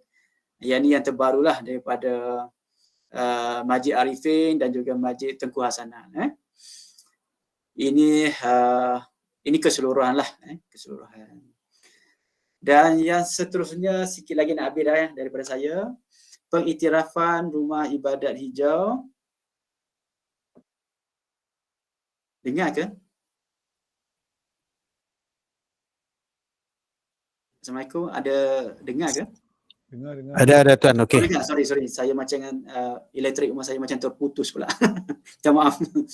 Okey, yang ni yang kami dah anugerahkan dan insya-Allah 28 Jun nanti kami akan anugerah kepada 3 masjid yang telah mendapat anugerah pada tahun ini, dan tambahan satu lagi masjid semalam baru saya berbincang dengan jawatankuasa, Masjid Negeri Selangor yang berada di Shah Alam.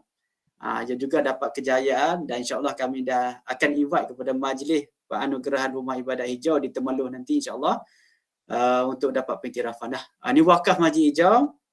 Ada hampir 7 slide saja lagi daripada saya. Yang ni pun mungkin pernah tengok sebelum ni. Dalam kes ni MJTC dan Yayasan Wakaf Malaysia telah menubuhkan wakaf Masjid Hijau. Dan tujuannya untuk membiayai bagi mengurangkan kos operasi, meningkatkan sistem pengurusan secara lestari dan menyokong usaha ke arah nakamalah. So untuk makluman, data yang terkini yang saya dapat daripada pihak Yayasan Wakaf Malaysia 31 Januari 2022, jumlah keseluruhan, dan untuk makluman dalam wakaf Masjid Hijau ni ada 2 akaun. Satu akaun wakaf tunai terkumpul sebanyak 174,000 dan melalui satu lagi khusus tabung wakaf Masjid Hijau menggunakan RHB Islamic Bank sebanyak 83,000 dan jumlah keseluruhan sebanyak 257,000.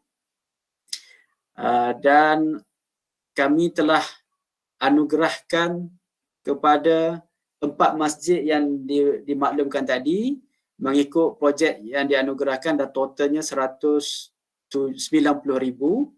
Ini 190,000 yang kami anugerahkan kepada 4 masjid dan bakinya insya-Allah dalam proses perbincangan untuk dianugerahkan kepada 2 lagi masjid dengan baki yang ada. Dan kali ini kita guna, sebelum ni pun kita dah guna metod dia panggil co-finance ataupun pembiayaan bersama. So dalam kes ni kita nak bagi manfaat tu selain daripada pewakaf seluruh Malaysia, ada juga pewakaf ataupun infak daripada anak karya. So dalam kes itu kita panggil pembiayaan bersama. So amount projek yang dimohon kita bagi 2 dan sebahagian dibiayai oleh wakaf Masjid Hijau dan sebahagian lagi hasil daripada wakaf ataupun sumbangan daripada anak-anak karya. So kita bagi platform di masjid diorang untuk diorang wakafkan ataupun infakkan juga komitmen ataupun sumbangan daripada mereka. So ini yang terakhir daripada saya kot, insyaAllah. Majlis Persamian Projek Wakaf Masjid Hijau, so alhamdulillah kita dah rasmi projek-projek yang kita dah guna pakai duit pewakaf. So yang ke atas sebelah kiri tu daripada Masjid Jami' Tan Sri Ainuddin lah. Yang ni sistem penuaian air hujan. Yang sebelah kanan saya di atas tu Masjid Zaid bin Harisah, Kebun Bandar Lestari. Yang ketiga di bawah tu baru je berlaku bulan lepas. Kita buat perasmian, YB merasmikan sistem solar di Bumbung berkapasiti sebanyak 20.71 kilowatt peak. So di masjid ini alhamdulillah hasil daripada kesedaran ataupun program Rumah Ibadah Hijau dengan kapasiti sebanyak 20.71 kilowatt peak tadi, pihak masjid dengan Jabatan Agama Islam Negeri Sembilan dia bekerjasama. Dia buat satu lagi fasa kedua dan pasang sebanyak 50 kilowatt peak. So kita dah splitkan dia punya monitoring system, satu duit pewakaf, satu lagi duit daripada kerjasama dengan Jabatan Agama Islam lah. So kat situ duit pewakaf memang akan dapat 100% daripada penjimatan pergi ke tabung masjid. Yang duit kerjasama tadi ada percentage lah antara pelabur. Dan alhamdulillah hasil daripada dua ni sebulan saja menghampiri 2,500 cost saving kepada pihak masjid lah. So B-nya hampir 3 ke 4,000 sebulan. So lebih kurang 60 ke 70% penjimatan kos elektrik kepada masjid. Yang ni lah. Cuma kat sini kita maklum nak bagi tahu hasil daripada duit pewakaf dia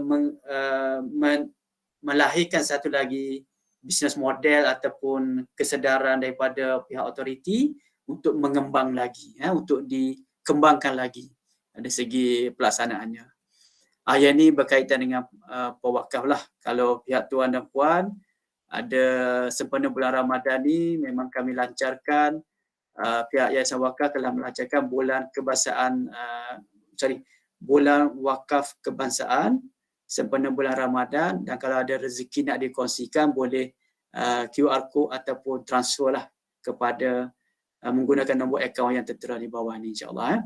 Rasanya itu sajalah daripada saya, dan sekarang pun hampir 11.30 jam saya lah. Itu saja daripada saya perkongsian pada pagi ini, dan semoga bermanfaat kepada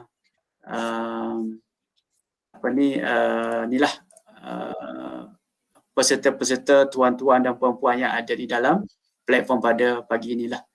Itu saja daripada saya. Saya serah kembali kepada Ayat Tengku. Alhamdulillah, bagi pihak majlis merakamkan ucapan terima kasih kepada Encik Azam di atas penerangan yang sangat detail dan komprehensif.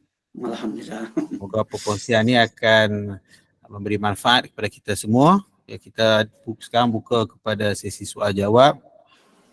Kita ada Encik Muhammad Najib. Mungkin ada nak tanya apa-apa?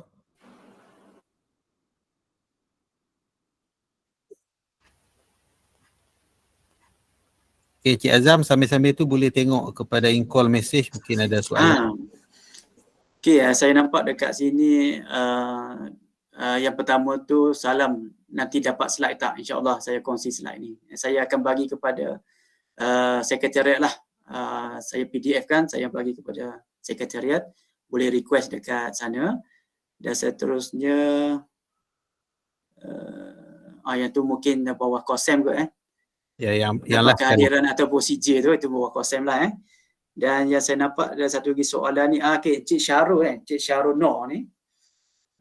Tuan, bagaimana masjid yang diberikan projek-projek tadi terpilih? Sebenarnya untuk projek-projek ni, projek-projek masjid ni, sebenarnya kami tak adalah buat promosi secara menyeluruh, tapi promosi kami ni dia bergerak secara mulut ke mulut. Contoh, hari ni tuan dan puan dapat maklumat, katalah Masjid Arifin Pada Katong contoh bila pergi kat sana tu dia akan tunjukkanlah apa-apa yang dia dapat, dia recommend untuk menyertai. Bila menyertai itu dia akan hantar nombor saya kepada tuan dan tuan akan communicate dengan saya lah. So, daripada situ kami akan bagi QR code untuk pendaftaran program Rumah Ibadat Hijau, dan selepas tu baru kita ada perbincangan sama ada secara talian ataupun secara fizikal lah. Katalah contoh, besok saya ke Perak, petang ni saya ke Perak, in between yang ada di Perak ada soalan ataupun yang bertanya, mungkin saya boleh singgah untuk berbincang lah. Yang penting kena daftar dahulu, itu yang pertama. Yang kriteria seterusnya ada syarat juga kalau nak gunakan duit wakaf Masjid Hijau, dia ada syarat dia. Yang pertama tu komitmen daripada ahli jawatankuasa. Yang tu syarat yang pertama. Yang kalau pihak tuan daripada AJK Masjid tadi tu, kalau yang ni pun dah strong, boleh contact saya seterusnya lah. Dan yang kedua berkaitan penggunaan tenaga elektrik, dia mesti RM20,000 setahun. Kalau dibahagi 12 tu hampir 1,600 sebulan penggunaan kos elektrik, dan juga air sebanyak 2,500 sebulan. Bila bagi 12 tu hampir RM250 sebulan. Itu syarat yang kami letaklah untuk memohon dana wakaf Masjid Hijau lah. Tapi kalau masjid tuan dan puan tidak comply dengan syarat-syarat dana wakaf Masjid Hijau, boleh je meneruskan program ni, dan mungkin ada rezeki menggunakan dana tanggungjawab sosial ataupun CSR tadi. So daripada situ kita boleh berbincang lah, mungkin tahun ni dan tahun seterusnya lah. Mungkin tahun ni dah cukup kota hasil daripada duit CSR tadi, mungkin masjid tuan dan puan mungkin di reserve untuk tahun seterusnya lah. Itu pun bergantung kepada dana CSR yang kami dapat, ataupun juga rakan kerja strategik Rumah Ibadat Hijau dapat dana-dana tersebut lah. Itu syarat-syaratnya lah yang nak terpilih dalam program ni lah. Cuma yang kalau dah berdaftar, kami akan ambil buat perbincangan, dan yang pertama tu insya-Allah kami akan buat medical check up tadi tu. Kami akan buat audit awalan. Daripada situ kami tahu apa teknologi yang diperlukan bagi membantu menjimatkan penggunaan utility di masjid masing-masing lah. Itu saja kot Tuan Encik Syarul tadi. Okey, seterusnya ada lagi soalan untuk ceramah kita. Jadi sementara kita tunggu soalan, jadi saya ada soalan untuk Cik Azam. Jadi sepanjang Cik Azam terlibat dalam program Rumah Ibadat Hijau ni, apakah ciri-ciri AJK Masjid untuk memastikan program ini berjaya? AJK dan pengurusan masjid mesti dia ada set of kriteria lah supaya program tu berjaya kan. Okey Teguh, biasa saya buat penilaian dua kali je kepada AJK. Hari saya bagi soalan bocor. Dia pun bocor kat sini. So yang pertama tu bila dia dah daftar, kami akan pergi ziarah dan berjumpa dengan ahli jawatankuasa. Kali pertama tu biasanya sambutan sangat terbaik. Itu dari segi penilaian secara kasar lah. Dari segi detailnya kemudian lah saya tengok. Bila pergi pada penjumpaan kali kedua, saya dah boleh nilai dah. AJK tu serius ke tak serius. Yang penting yang pertama tadi, kalau tuan pengurusi kita contoh Prof. Dr. Anwar ni sangat committed lah. Dia pun sangat aware berkaitan dengan kelestarian alam semua tu kan. Bila pengurusi tu dah ada sedikit knowledge ataupun dah ada knowledge berkaitan dengan kelestarian alam tu, insya-Allah program boleh berterusan di masjid tersebut. Contoh saya bagi Tuan Nazir. Tuan Nazir ni daripada Masjid Asana, pengurusi ni daripada Masjid Zaid bin Harisa. Pengurusi ni juga datang daripada Masjid Tengku Hasanah tadi tu. Bila dia pergi tu dia dah ada yang pentingnya masjid tu dia dah ada plan tindakan strategi. So macam dengan Masjid Tengku Hasanah tadi tu, dia ada bermula dengan 6 pilar.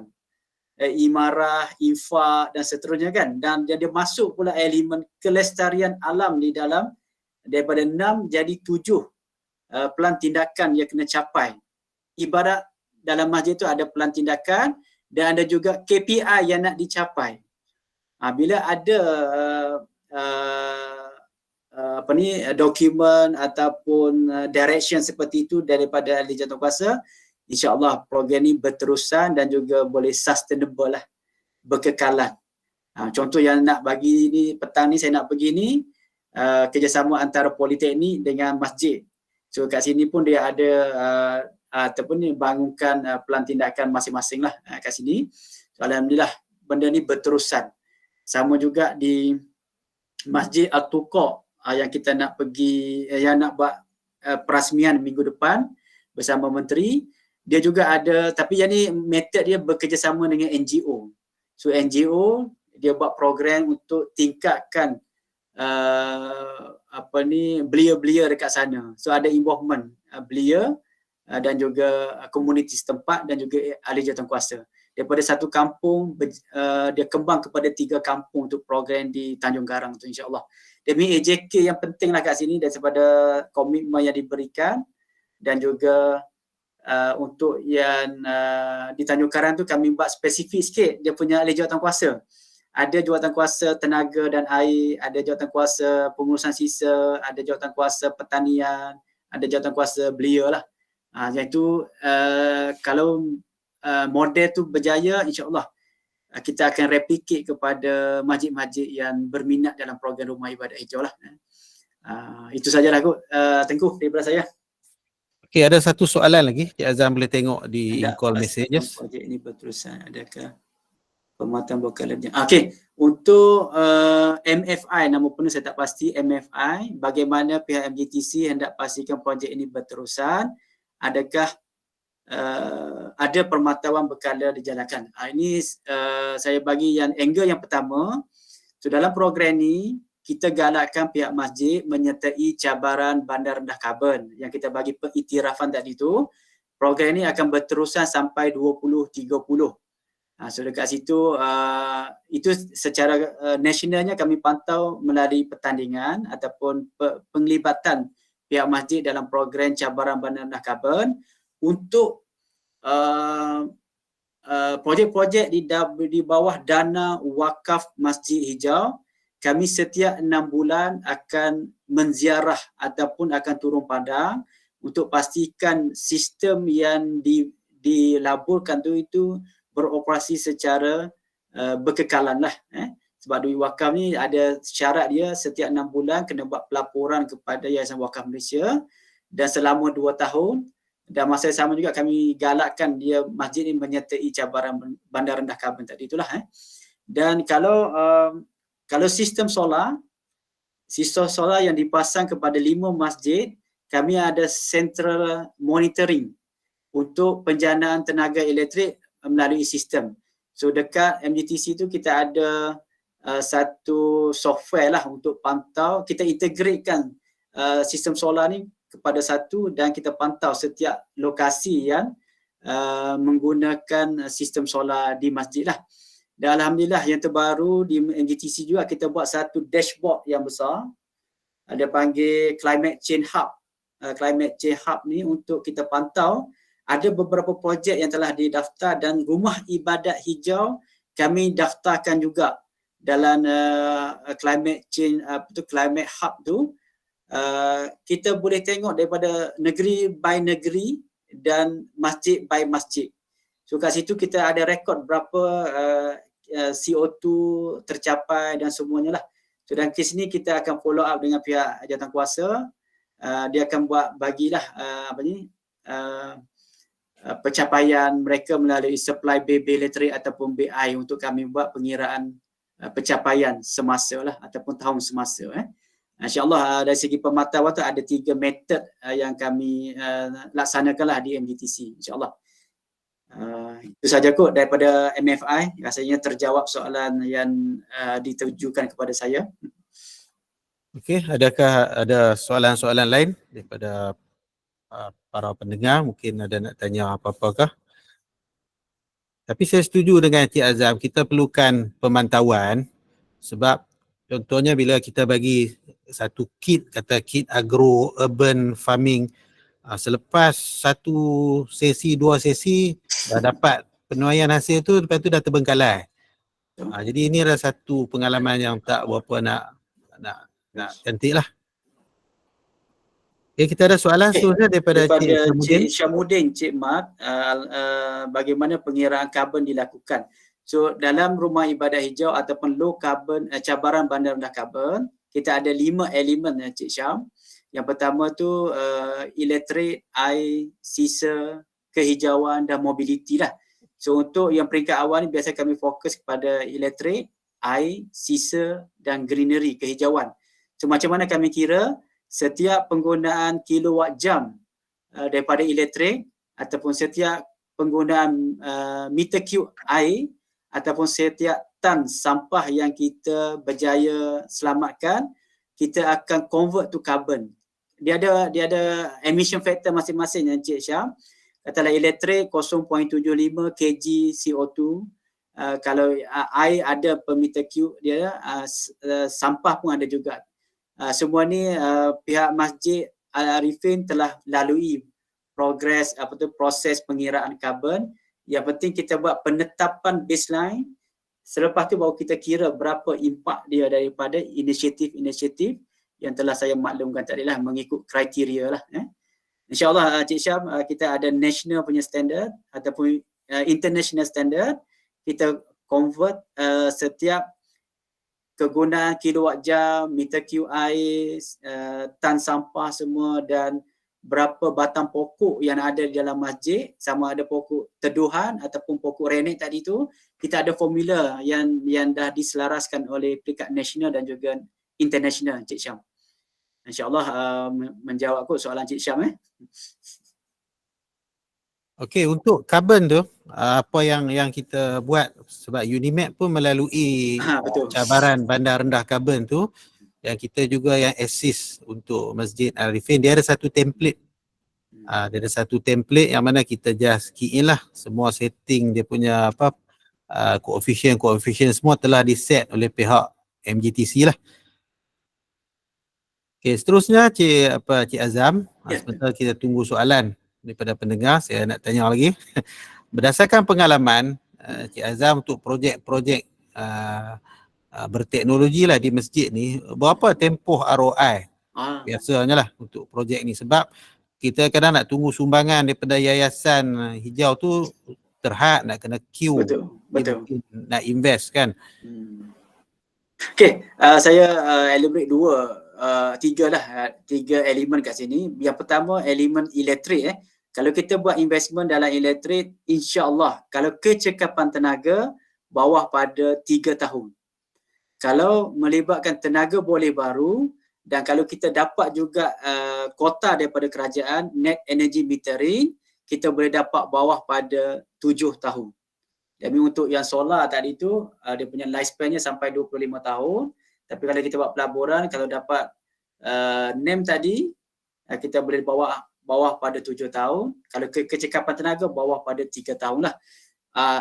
Satu yang menjadi masalah kepada kami di MGTC ni, kalau nak buat pelaburan dalam sektor ataupun elemen air. Elemen air, walaupun ada peningkatan yang diumumkan oleh pihak operator air ataupun Suruhanjaya Perkhidmatan Air Negara itu, pelaburan tu masih lagi panjang. Return of investment, ulangan balik modal masih lagi panjang. Cuma yang elemen air ni kita banyak kepada mendidik saja. Daripada didikan tu dia dapat penjimatan, konservasi tadi kan, pemeliharaan tu dan ada teknologi lah. Bila combine dua ni dia jadi pendek sedikit. Kenapa dana wakaf Masjid Hijau MGTC buat menerima permohonan daripada Johor, negeri Johor? Kenapa dalam rumah ibadat hijau ni ada tarif rumah ibadat hijau? Saya ingat sebelum peningkatan tarif bulan Februari lepas 1 Januari itu, di Johor sebelum meningkat tarifnya RM1.60 per meter cube. Kalau tuan dan tuan datang daripada Perlis, berapa per meter cube tarif air di Perlis? Saya bagi di Selangor. Di Selangor kenapa kami tak nak buat juga ataupun yang berskala yang kos tinggi lah kepada penuaian air hujan. Di Selangor ni sebelum peningkatan harganya 58 sen per meter cube. Di Melaka, kenapa tak kami buat? Sebab dia 90 sen per meter cube. Kalau kita buat, impak dia tu, dia jadi return on investment sangat panjang. Sebab tarif masih lagi, bagi projek ni, tarif masih lagi murah lah untuk elemen air ataupun tarif air. Untuk tenaga, tak ada masalah buat masa sekarang ni, memang dia dah terbaik lah kalau nak buat pelaburan kepada penjimatan tenaga elektrik lah. Untuk sisa, untuk lagi elemen sisa, katalah kita buat satu pusat pengumpulan kita semula ke minyak masak terpakai kan. Bayangkanlah kalau nak buat satu set tu mungkin dalam 30,000 contoh 30,000. Tengok tak result yang saya present pada 2021 Masjid Al-Hasanah. Setahun hasil jualan 3R dapat 50,000. So that means return on investment untuk pengurusan sisa tu less than 1 year lah, bawah pada 1 tahun. Itu yang tapi dia kena balance tau. Dah buat pelaburan, untuk dapatkan return kena ada education ataupun awareness tadi tu, berterusan kepada anak kariah ataupun komuniti setempat. Just bayangkanlah, saya pernah bagi perkongsian ilmu di Politeknik Port Dickson, PD dengan Bangi jauh tak? So pensyarah dekat sana, dia sanggup kumpul minyak masak untuk infakkan di Masjid Al-Hasanah Bandar Baru Bangi. So berapa jauh distance, lebih kurang hampir 45 minit dia datang, sambil datang ke Bangi, dia infakkan minyak masak di Masjid Al-Hasanah. Cuma dalam program Rumah Ibadat Hijau, kami bekerjasama dengan, minta maaf saya melencong sikit dengan Politeknik PD untuk kami wujudkan satu rumah ibadat hijau di Port Dickson. So lepas ni orang Port Dickson boleh infak minyak masaknya di masjid di Port Dickson saja. Minta maaf saya lari sikit soalan Tengku tadi dari segi pelaburan ke apa tadi tu, dari segi investment tadi. Okey, betul lah Cik Azam. Contohnya macam kita buat satu tempat untuk kita semula kan. Dia perlukan education kepada komuniti sekitar, sebab kita pun ada bercadang untuk buat di kawasan Perlis ni, tapi komen daripada JK Masjid, sikap pengguna tu sendiri dia tak tahu nak masukkan sampah tu dengan cantik. Jadi dia banyak AJK komplain, jadi lempar saja dekat situ. Jadi siap masjid tu dia tak puas hati lah. Jadi dia nak kena basuh pula tempat tu. Betul. Jadi tak masukkan tong sampah, selalu letak di atas tong sampah saja. Ini antara cabaran-cabaran bila berhadapan dengan komuniti lah. Tengku, saya nak tambah satu sikit kan Tengku. Ya. Ini betul ya, komplain tu benda yang sama di masjid yang saya membawakan ni, Masjid Temudah Jaya lah. Sebelum ni memang dia dah buat dengan SW Corp. Saya minta maaf saya sebut SW Corp. Dia dah buat kerjasama dengan SW Corp. Dia jadi pusat pusat buangan sampah jadi macam tu Walaupun ada tong tapi dia still tak kat bawah juga. So apa yang kami buat dengan Masjid Temudah Jaya, dan saya baru akan umumkan dalam bulan 6 nanti, kami follow konsep Jepun. So kami ambil selected sahaja. So katalah kami nak kumpul, kami pernah buat program di Temudah Jaya, kami hanya menerima single use plastik atau botol-botol plastik sahaja. Kita buat secara bulanan. Bulan ni ambil single use plastik, bulan depan ambil mungkin kertas brown, coklat ke, kertas putih ke. Dia ada secara berkala ataupun secara pilihan. Kalau kita letak sebelum ni kan biasa orang letak kalau letak tempat pengurusan sisa, mungkin pahaman kita dah berbeza. Kalau kita letak tempat buangan sisa, itu pahaman komuniti berbeza nanti. So rasanya yang pertama tu tempat buangan sampah lah kot. So sekarang ni kita jadikan tempat pengurusan sisa pula, insya-Allah. Itu yang saya cuba buktikan, dan kalau berjaya kita akan replicate lah, insya-Allah. Okey, kita ada soalan daripada Cik Syamuddin sekali lagi. Transfer of technology. Kenaan teknologi transfer di antara masjid Al-Husin. Oh Husin sorry. dengan Z. Cik Syam. Yang ni bukan Masjid Al-Husin lah, Masjid Al-Arifin pada Katong di Perlis Kangar tu, kepada Masjid Zaid bin Harisah Kuala Lumpur. So apa yang berlaku teknologi kat sini, di dalam Masjid Al-Arifin ada sistem pemantauan tenaga, monitoring system, online monitoring system, dan juga sistem kawalan beban ataupun lampu, kipas ataupun aircon melalui Wi-Fi. So dalam kes ni pengurusi Masjid Al-Arifin Prof Dr. Anwar biasanya dia boleh tengok dekat rumah je.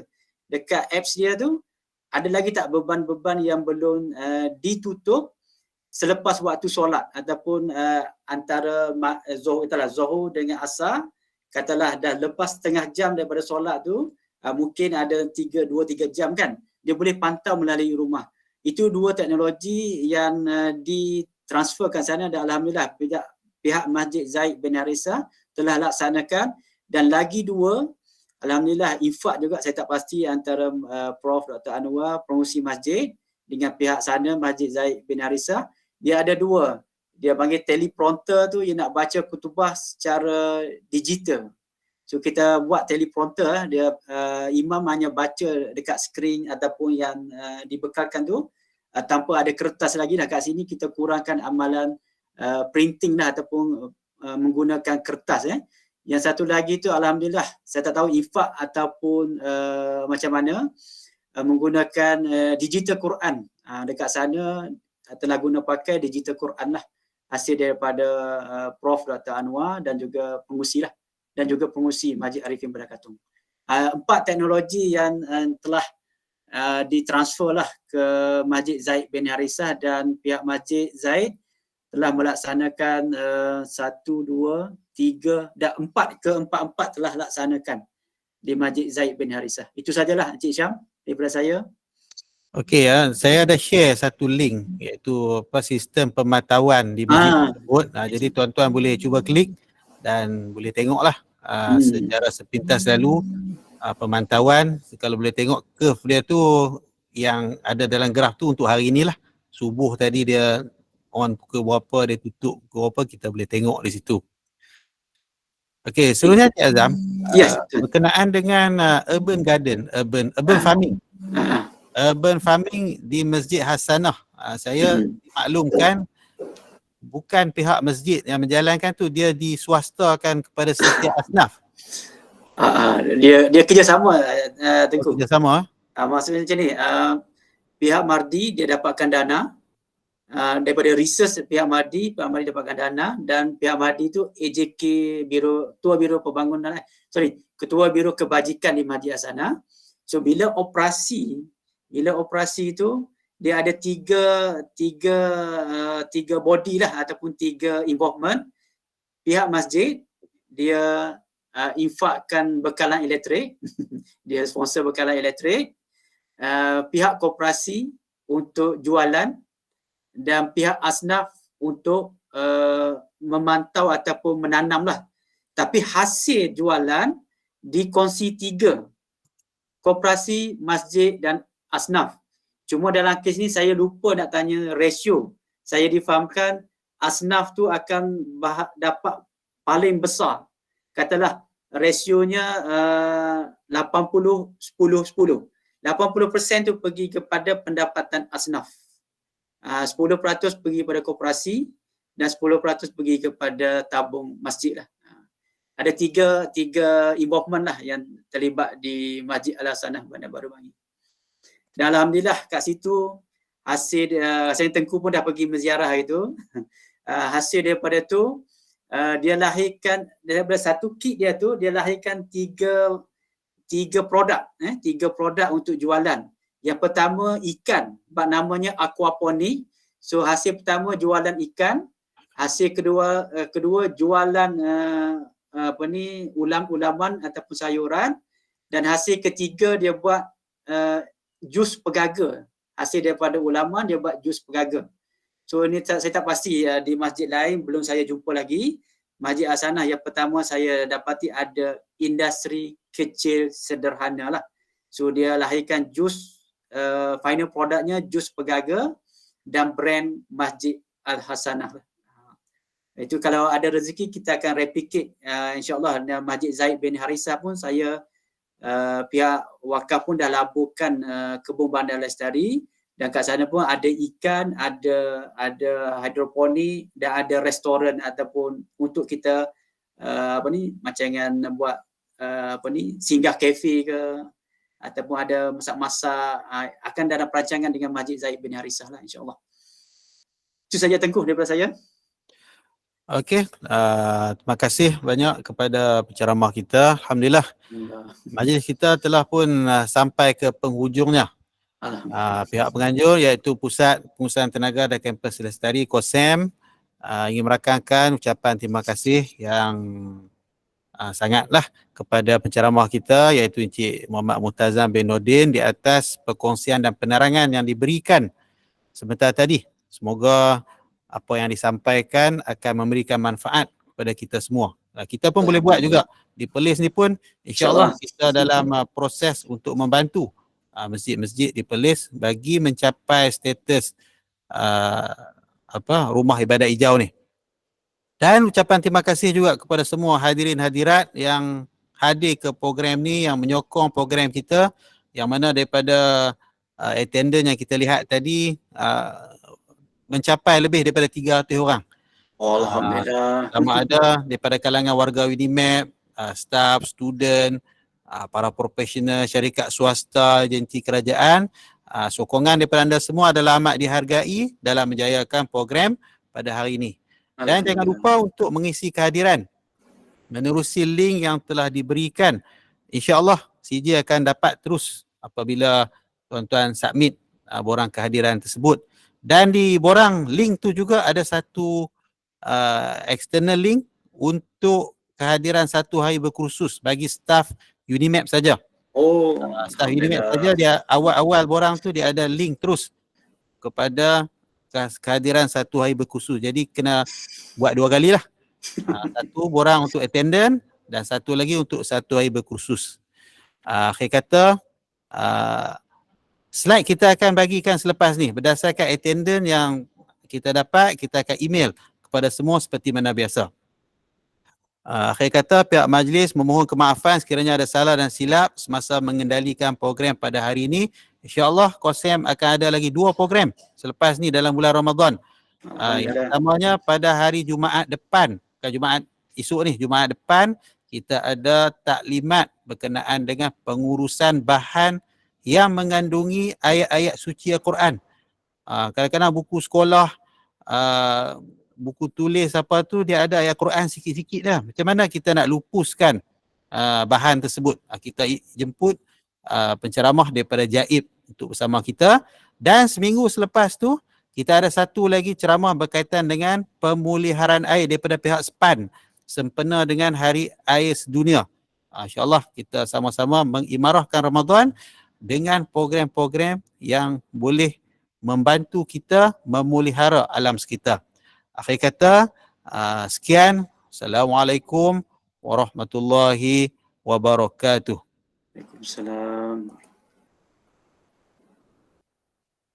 Terima kasih Cik Azam. Tengku, terima kasih. Allah, kita berjumpa lagi. Semoga berterusan. Ya. Assalamualaikum. Selamat berpuasa. Waalaikumsalam.